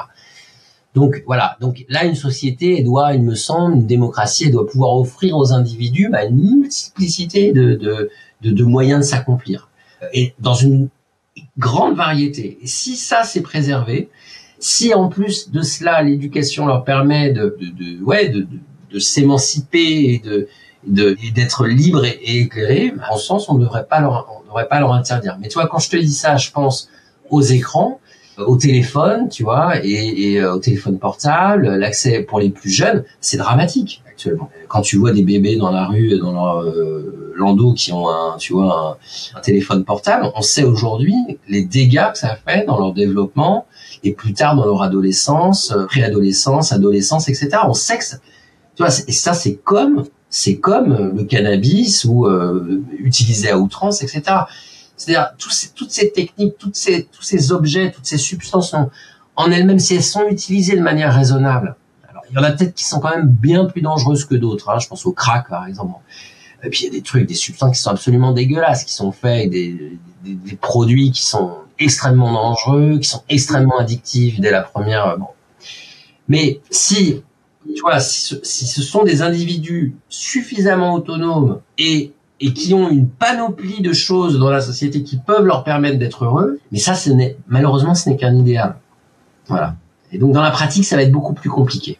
Et donc, écoute, c'est un grand débat, Je me permets d'apporter deux réflexions à ce point, une très très pratique et puis une plus large. En ce moment même, il y a une initiative européenne qui a été lancée qui s'appelle Psychedelic Care, et pour laquelle sont à l'origine des professionnels qui utilisent d'abord en milieu clinique de plus en plus des substances psychédéliques, parce que depuis bien une dizaine d'années, même un petit peu plus, on a commencé à se rendre compte que on avait sans doute interdit en grande partie à tort, on avait même interdit la recherche sur ces substances, et tu sais que donc depuis 10-15 ans, on a commencé progressivement à retravailler dessus, notamment en pratiquant ce qu'on appelle le microdosing, le microdosage, qui permet d'éviter les tendances à l'accoutumance, tout en conservant l'intérêt de ce genre de substances,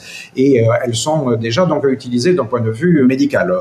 On a eu la chance d'interviewer ici le psychiatre Raphaël Gaillard, par exemple, qui nous a expliqué en détail comment est-ce qu'il pratiquait déjà tout ça à l'hôpital psychiatrique Sainte-Anne à Paris, par exemple. Mais en même temps, eux-mêmes sont limités et contraints par la législation actuelle qui, c'est depuis l'ère Nixon quasiment, a eu tendance à tout mettre dans le même paquet, tout ce qui n'était pas drogue traditionnelle, parce qu'en effet, tu l'as bien dit, l'alcool, le tabac, ce sont des drogues et même des stupéfiants, mais simplement ils sont depuis longtemps dans nos pratiques culturelles, donc on les a interdites, et toutes les autres, on a eu tendance donc à faire la chasse. Donc des scientifiques comme ceux-là, et puis des associations patients, ou éventuellement des associations de gens qui également montrent que on peut utiliser ces substances-là de manière éventuellement récréative, si on veut appeler ça comme ça, mais sans danger, parce qu'on pratique du microdosing. Donc, on devrait élargir les possibilités. Vous savez qu'aux Pays-Bas, c'est déjà possible. Il y a des associations ou des petites entreprises qui proposent des stages d'une semaine. Il y a même, je me rappelle avoir lu dans Le Monde, des comptes rendus de journalistes qui sont allés faire le voyage pour voir qu'est-ce que ça faisait, et plusieurs qui relataient ça de manière tout à fait positive. Mais la question, c'est pourquoi est-ce que la France, un pays comme la France, il y en a d'autres, reste aussi braqué sur ces pratiques. Donc, premier aspect, au moins dans le cadre, si on veut, médical, pourquoi est-ce que on ne libéralise pas la recherche et la pratique? Et puis, il y a une deuxième dimension qui renvoie à ce que tu disais tout à l'heure, c'est pour la pousser un petit peu, c'est-à-dire la dimension sociale et économique. En effet, la surconsommation de drogues dures, donc évidemment provoque des catastrophes et en plus de ça a des impacts, on le voit bien ces dernières années, dramatiques au niveau sociétal, violence, multiplication des gangs, violence exacerbée des pratiques de ces gangs, et puis malgré toutes les interdictions, eh bien on voit qu'on continue à pas maîtriser le phénomène. Et moi, un truc qui me frappe quand même, c'est que dans tous ces débats-là, j'ai l'impression que quasiment jamais on ne rappelle, en tout cas médiatiquement on n'en entend pas parler, si les gens consomment à ce point-là ce type de substance, c'est qu'ils ont encore et toujours besoin, comme disait Zola il y a plus d'un siècle, d'assommoir.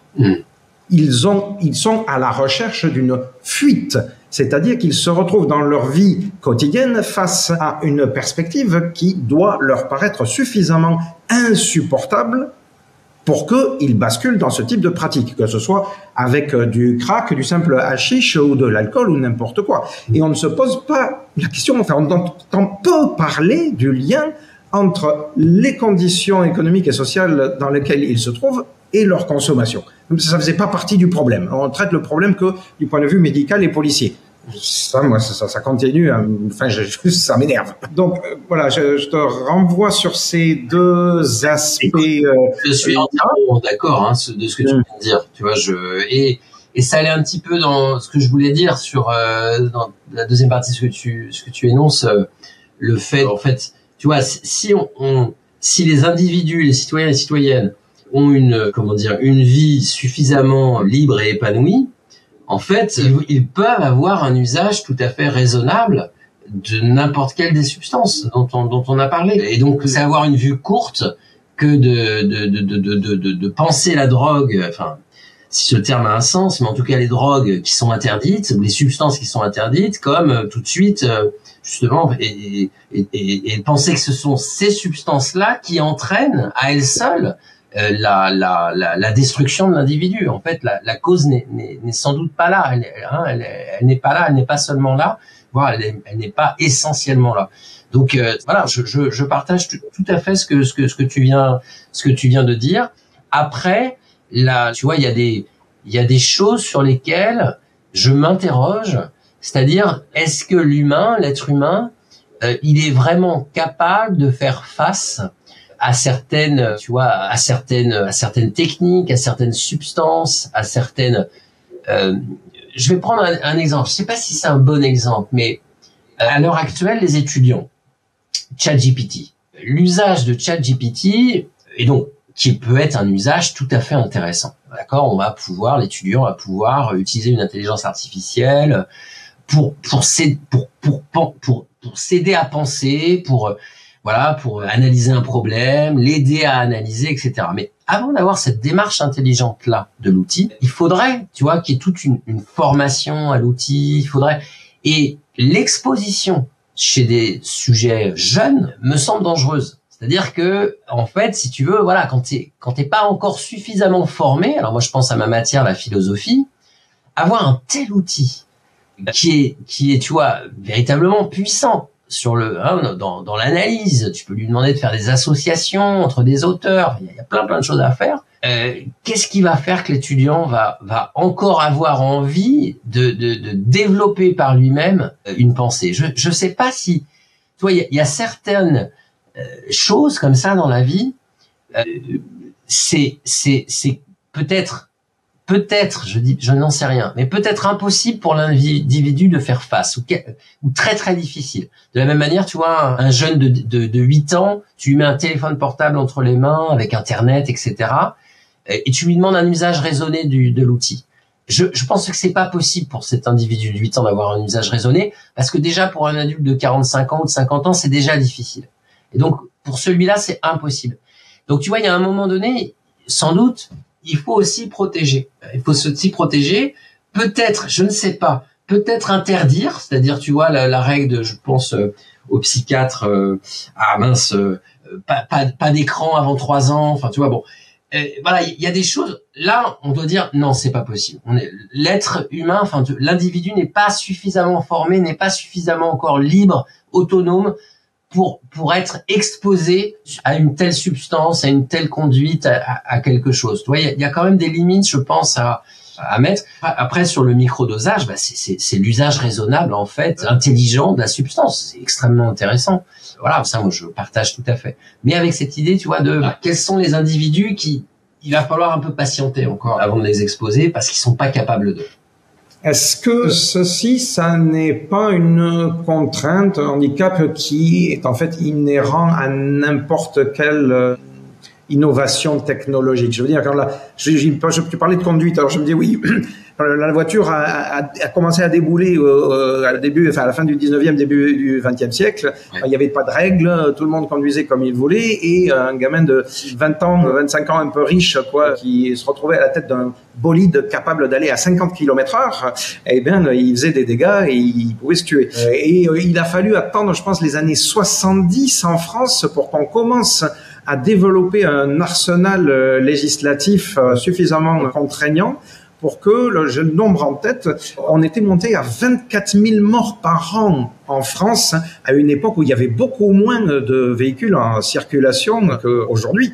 Et on est tombé aujourd'hui, je crois, autour de 3 000 morts par an, ce qui est toujours trop, mais ça montre que face à une innovation particulière, dans un premier temps, il y a plein de gens qui font n'importe quoi.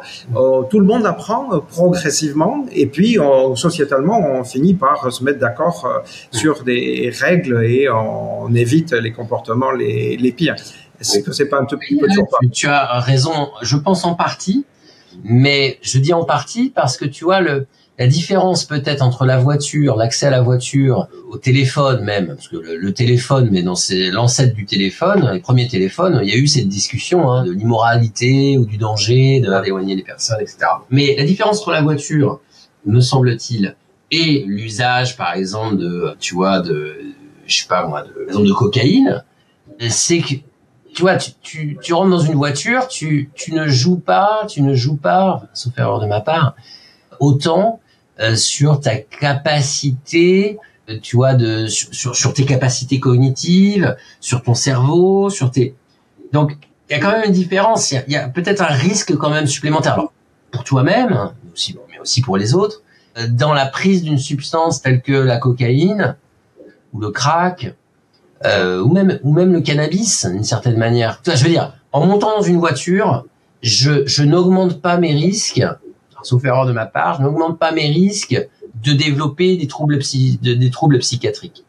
Or, on sait, il y a des études qui montrent qu'en prenant du cannabis, alors, c'est pas suffisant.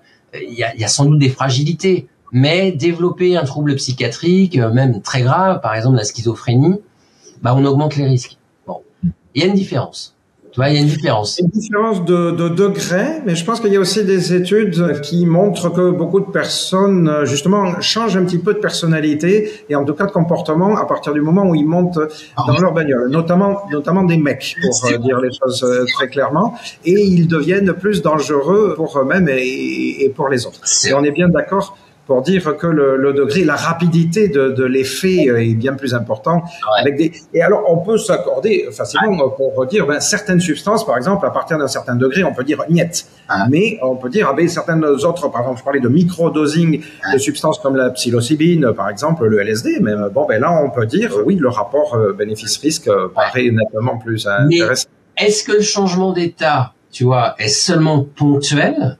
C'est le cas de la voiture, tu sais, de celui des fois tu te retrouves à côté ou dans la voiture de quelqu'un qui est autrement très sage et très gentil et tout d'un coup il insulte les gens. Bon, ça peut arriver, imaginons. Donc c'est ponctuel, il ressort de la voiture, ça redevient quelqu'un de très sage, etc. La prise de substance, tu vois, elle va avoir tendance quand même non seulement à changer mon état de manière ponctuelle, mais potentiellement peut-être à durer davantage et à laisser des traces. Et si d'ailleurs je développe une schizophrénie, malheureusement, tu vois, donc il y a quand même là aussi une différence dans l'effet et voilà, il y a quelque chose de peut-être plus ponctuel et d'autre quelque chose qui va devenir pas un trait de caractère, mais qui va s'implanter davantage dans l'individu, quoi, et peut-être de manière irrémédiable. Mais une fois de plus, moi, mon sentiment, c'est que on est là dans un effet de degré de progressivité, alors que on a facilement tendance à régler ces problèmes par du tout ou rien. Je suis d'accord. Évidemment, c'est ce sur quoi nous essayons de faire réfléchir les gens en général. Et je suis d'accord. Oui. Il y a un autre aspect de l'ensemble de ce questionnement sur lequel je voudrais t'amener rapidement, qui est en quelque sorte la question de la prévention et de l'intérêt de la prévention par rapport à ce type de pratique. C'est-à-dire que à travers une quantité des exemples qu'on a balayés depuis bientôt une heure, on voit que quand les sociétés traitent le problème par une espèce d'ignorance en amont, eh bien, en aval, on se retrouve avec différentes formes de coûts, que ce soit des coûts sociaux, économiques, des souffrances personnelles, etc. Et notre position consiste à dire, est-ce que on ferait pas mieux de prendre en charge en amont ces demandes de ces personnes parfois impatientes, parce que si on ne les prend pas en charge, eh bien, on va finalement se forcer à les prendre en charge alors qu'il sera déjà trop tard, en quelque sorte. Donc, je ne sais pas si tu veux, on peut prendre différents exemples. Quelqu'un qui va à la recherche d'une substance, quelque chose, voilà, pourquoi pas une drogue ou un médicament. Hein, je parlais de, bon, la metformine, vraiment, les effets secondaires, autant que je sache, c'est essentiellement des diarrhées, c'est pas très sympa, mais ça va pas beaucoup plus loin. Mais je sais pas, le modafinil, la ritaline, que certains parlaient d'étudiants tout à l'heure à propos d'intelligence artificielle. Bon, il y a des pratiques comme ça qui consistent à aller chercher ce type de médicaments pour améliorer ses performances en termes de mémorisation, de concentration. Mais là, il y a des effets secondaires qui peuvent être plus problématiques.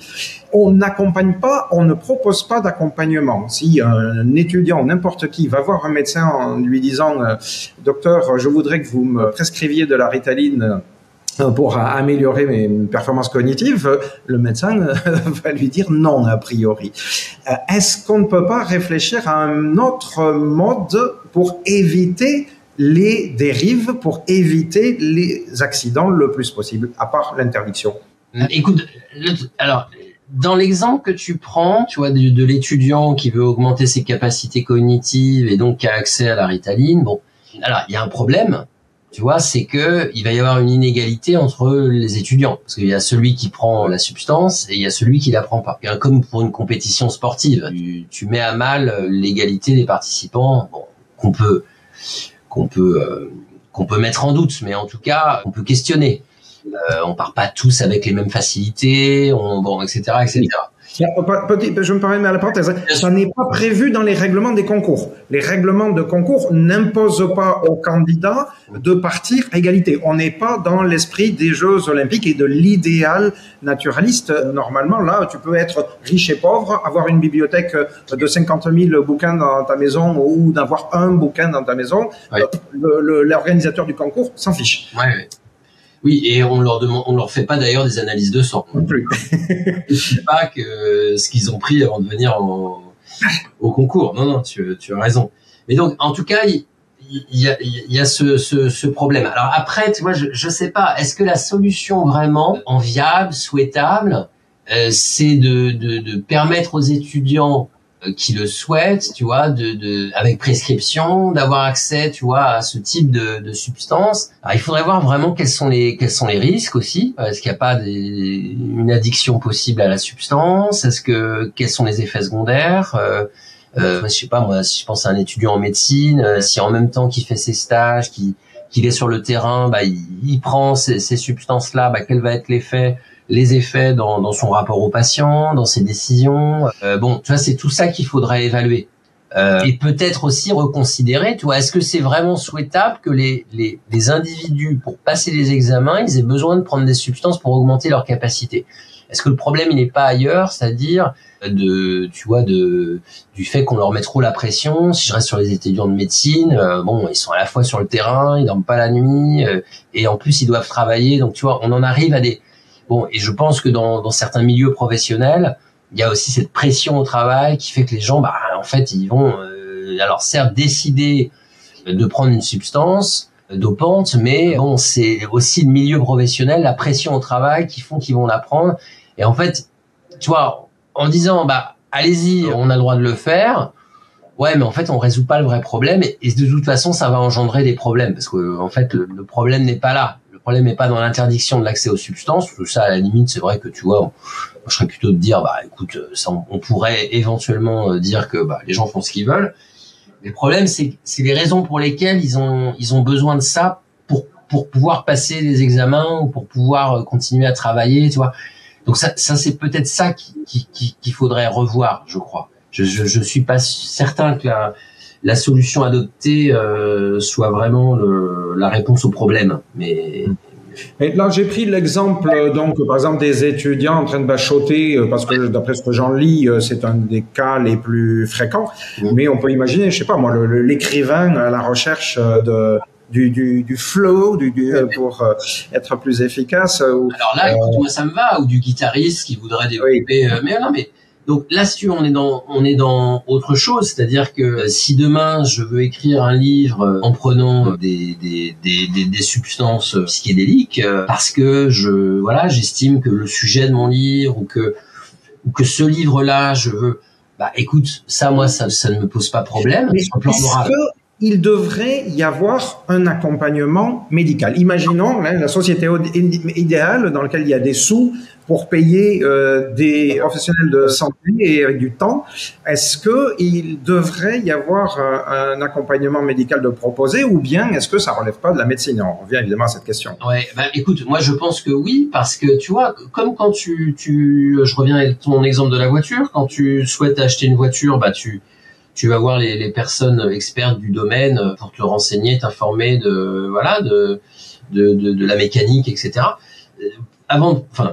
Je pense que c'est ce qu'on ferait de manière raisonnable. C'est-à-dire que, tu vois, avant de prendre une substance nouvelle qui est censée répondre à nos fins, à nos finalités, à nos buts, on va aller voir un pharmacien, on va aller voir un médecin afin de s'assurer que le rapport bénéfice-risque est bien à notre avantage et que, tu vois, donc moi je crois que alors, mais cet accompagnement, ça devrait être un accompagnement et pas un rapport condescendant et paternaliste et d'interdiction. Maintenant, je vous prescris pas ça parce que vous êtes pas malade, point. Tu vois.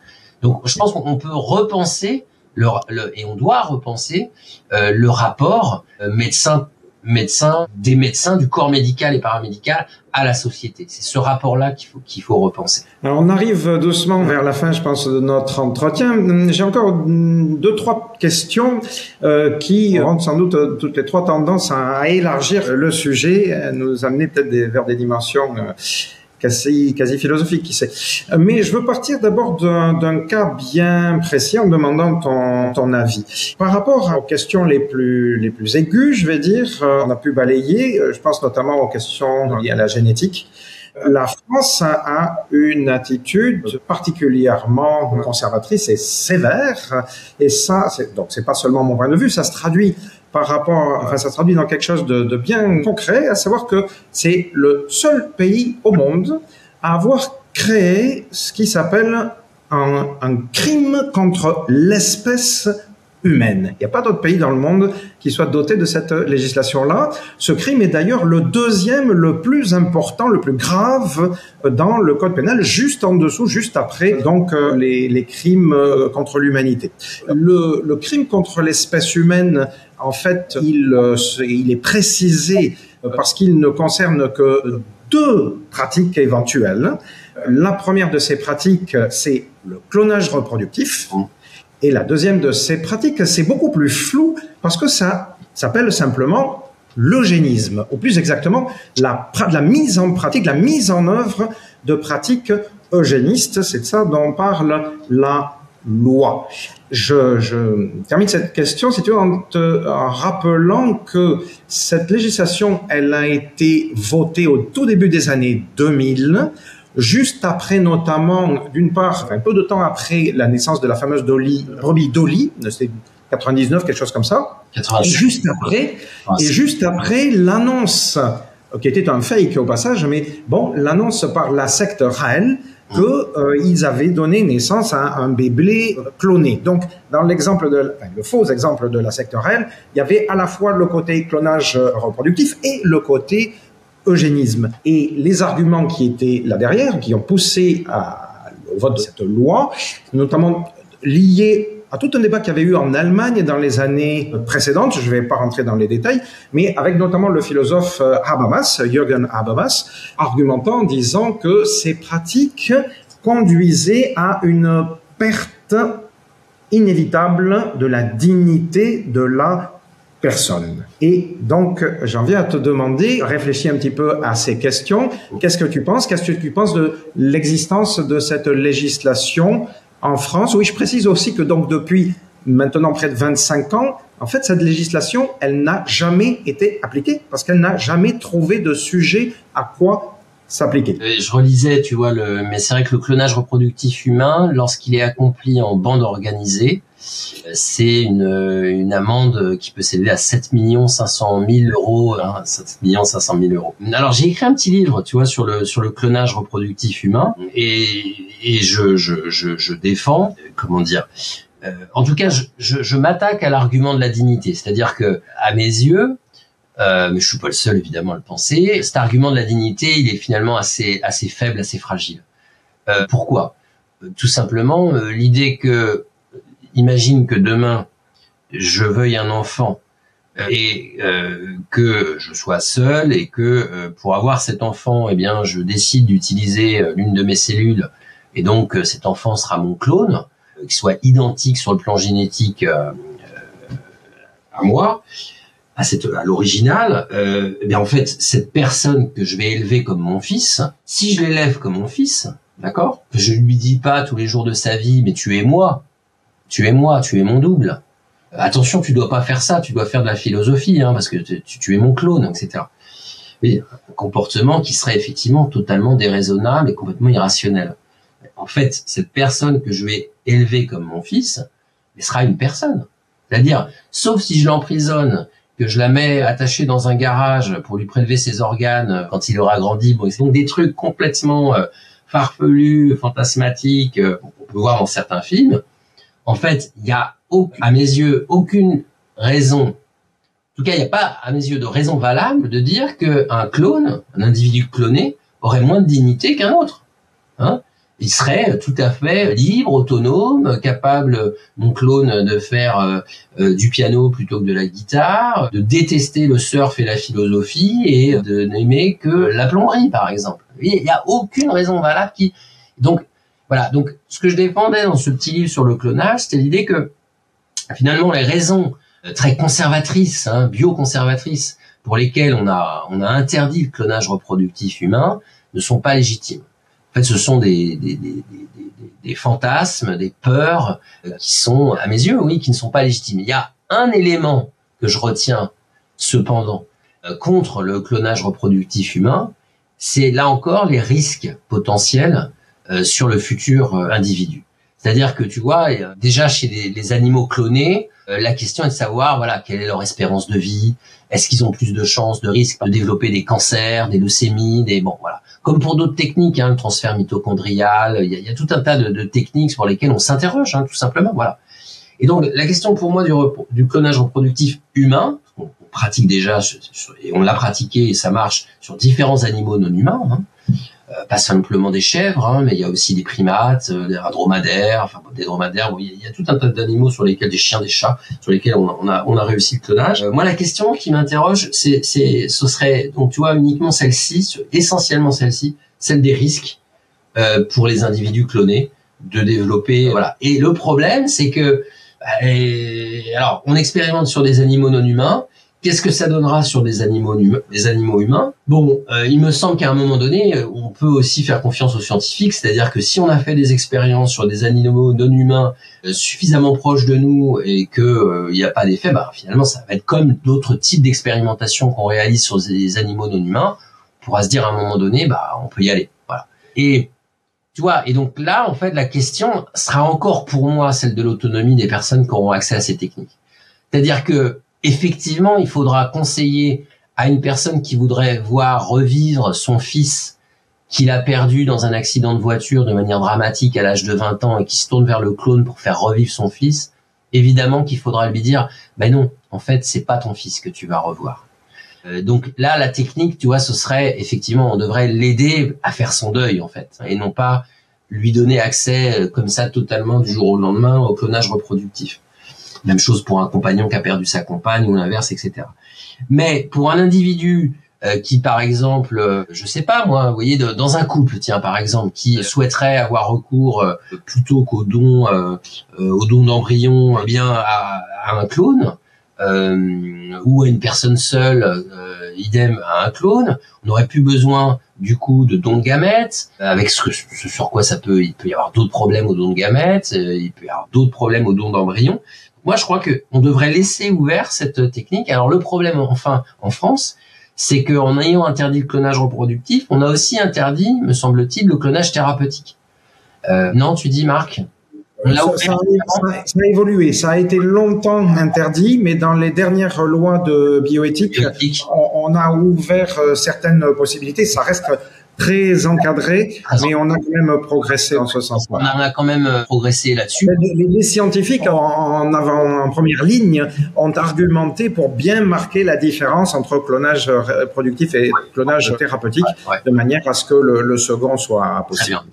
Et tu vois, tu as parlé d'eugénisme. Là aussi, tu vois, c'est vraiment ce que des philosophes appellent l'argument de la pente fatale et pente savonneuse, ou pente savonneuse, c'est-à-dire que on fait peur aux gens, c'est-à-dire que dès qu'on parle de clonage, dès qu'on parle de thérapie génique, eh bien, on brandit, dès qu'on parle de diagnostic préimplantatoire, on brandit l'eugénisme des années 30, des années 40, les nazis, etc. On utilise ça aussi, l'argument des nazis, pour la contraception définitive ou pour les demandes de contraception définitive.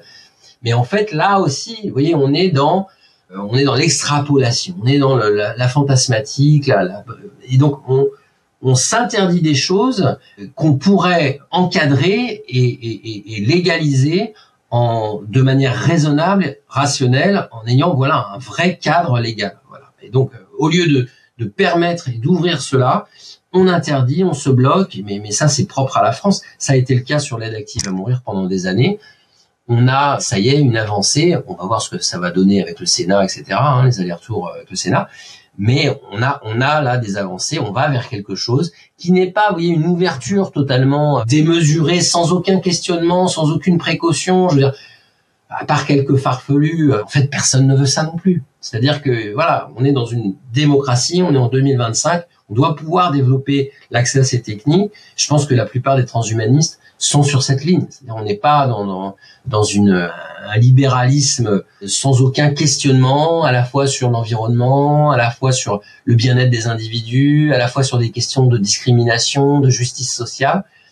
Le mouvement transhumaniste, il a lui aussi, mais ça c'est vous qui êtes des experts, mais il a lui aussi évolué, il a pris en compte, il tend à prendre en compte toutes les objections qu'on peut lui faire pour progresser lui aussi. Tout à fait. C'est bien en tout cas le sens dans lequel travaille l'Association française transhumaniste qui se dit techno-progressiste. Pour terminer, Guillaume, je propose une dernière question, peut-être encore un petit peu plus générale, bien que je prendrai au passage un exemple concret. Un petit peu tous les exemples qu'on a pu balayer mettent en jeu la question, en gros, de la liberté morphologique ou de la liberté de disposer de son corps. Et la question, c'est jusqu'où est-ce qu'elle peut aller, jusqu'où est-ce qu'on doit laisser s'exprimer cette liberté. L'exemple auquel je pense c'est un exemple sur lequel tu as travaillé, c'est le fameux exemple du lancer de nains.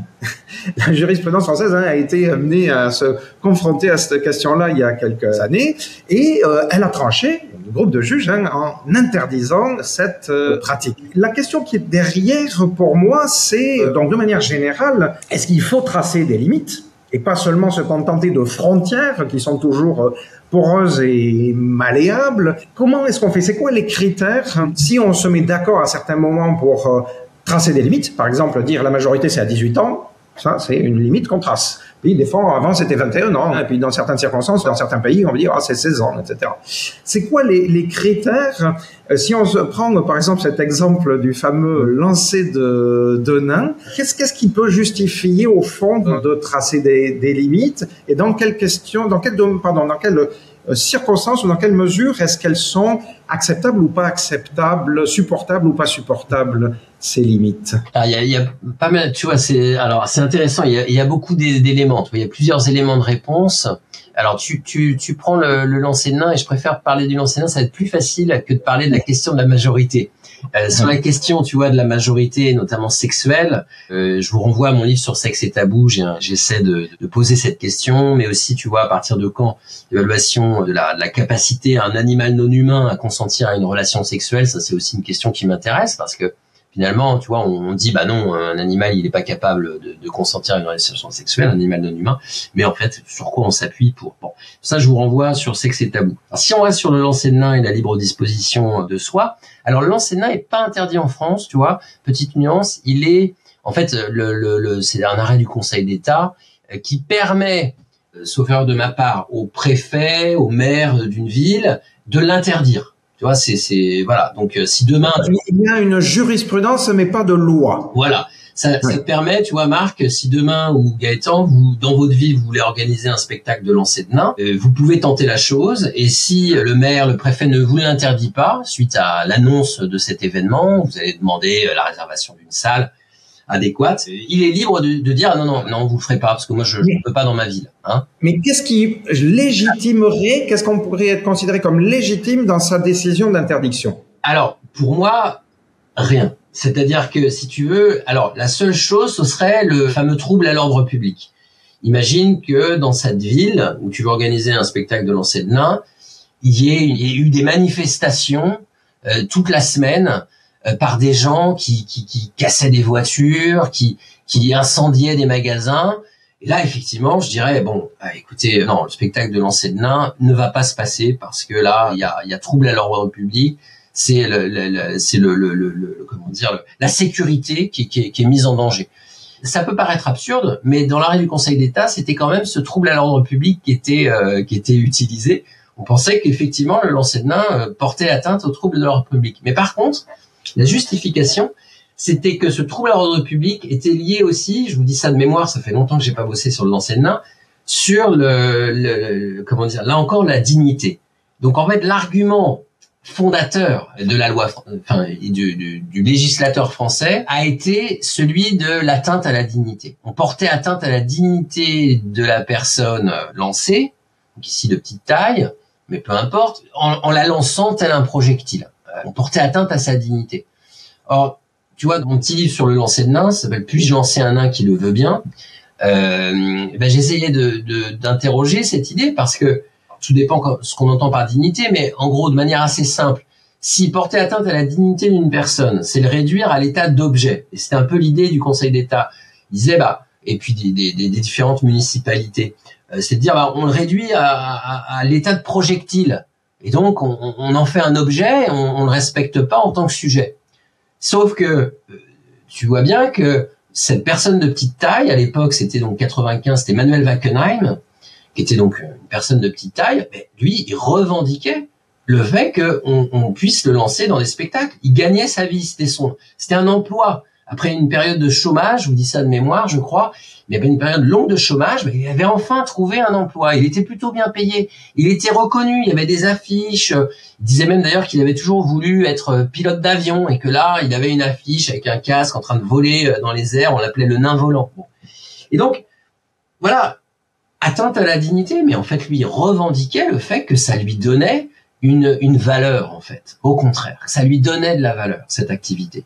Donc, tu vois, par rapport au lancer de nain, moi, encore aujourd'hui, s'il n'y a pas de trouble à l'ordre public, si on lance pas des personnes de petite taille sur la place publique, donc sur laquelle seraient exposés des gens qui n'ont pas voulu voir le lancer de nain, qui n'ont pas voulu voir ça, tu vois, voilà, ils n'ont pas voulu être exposés à cela, et qu'on fait ça dans des lieux où les personnes payent pour aller voir le spectacle, que la personne de petite taille, elle, sans doute est payée, ou en tout cas volontairement elle le fait, au nom de quoi condamner? Ah, je t'entends plus, Marc. Et donc, la question revient à celle de quand est-ce que les limites sont légitimes. On a parlé de la sécurité, par exemple. En thème moral, donc là, on vient de citer l'ordre public comme éventuellement légitimation d'une interdiction. Oui. Qu'est-ce que tu vois d'autre de manière générale qui puisse freiner, contraindre, limiter la liberté de disposer de son corps de manière globale? Écoute, moi j'ai vraiment défendu, et je défends encore aujourd'hui, que la seule limite, j'ai essayé de défendre ça dans la médecine des désirs, mais aussi dans Sexe et Tabou, en parlant aussi du cannibalisme consenti. La seule limite, pour moi, c'est la liberté. Et donc ça veut dire que, et c'est ça qui est peut-être difficile dans les cas dont on a parlé, alors pas le lancer de nain, mais si je prends le cannibalisme consenti, le fait de manger un autre avec son consentement, la difficulté c'est d'évaluer la réalité du consentement. Voilà. Donc pour moi la difficulté elle est là, c'est-à-dire, et de la même manière dans la chirurgie esthétique, la chirurgie des petites lèvres, la chirurgie de l'intime, la nymphoplastie, et la difficulté elle est d'évaluer si la demande elle émane bien d'une volonté libre et éclairée. C'est pas une difficulté insoluble. Certains détracteurs ou bioconservateurs vous diront mais c'est impossible de faire ça. Donc faut protéger les personnes parce que de toute façon on sait pas faire. Moi je crois que on a des outils, il en existe. Il existe des outils. Nous en consultation d'éthique clinique on utilise des outils, des grilles de lecture pour nous aider finalement, tu vois, à s'assurer que l'autre est suffisamment autonome, et aussi dans la relation on rend aussi les gens autonomes. C'est-à-dire qu'on les éclaire en fait, on les rend davantage autonomes. Et donc tu vois, plutôt qu'une interdiction en disant mais non, mais de toute façon, une sorte de préjugé là, ce type de demande ne peut pas émaner de gens autonomes. En fait, ils sont tous fous, ils sont tous immatures. Non, en fait, on va les écouter, on va les informer, on va les autonomiser au maximum, et à un moment donné, s'ils veulent toujours cela, on va les accompagner. Merci beaucoup, Guillaume. J'ai l'impression qu'on a fait un bon tour de l'ensemble de ces questions et je pense que ça aura donné pas mal à réfléchir à nos auditeurs. Merci. Merci à vous. Ouais. Merci à vous. Merci beaucoup. Et donc, oui, on mettra s'il y a des liens à mettre dans la description sur vos ouvrages, par exemple. Ils seront donc pour ceux qui veulent aller plus loin. Et voilà, c'est des sujets vraiment fascinants, en tout cas. Écoute, moi, si ça vous va, moi, j'étais très intéressé. Merci pour vos questions. Pas que des questions, vos commentaires, vos positions aussi, qui étaient vraiment, vraiment intéressantes. J'espère qu'on aura d'autres occasions de rediscuter. Avec grand plaisir.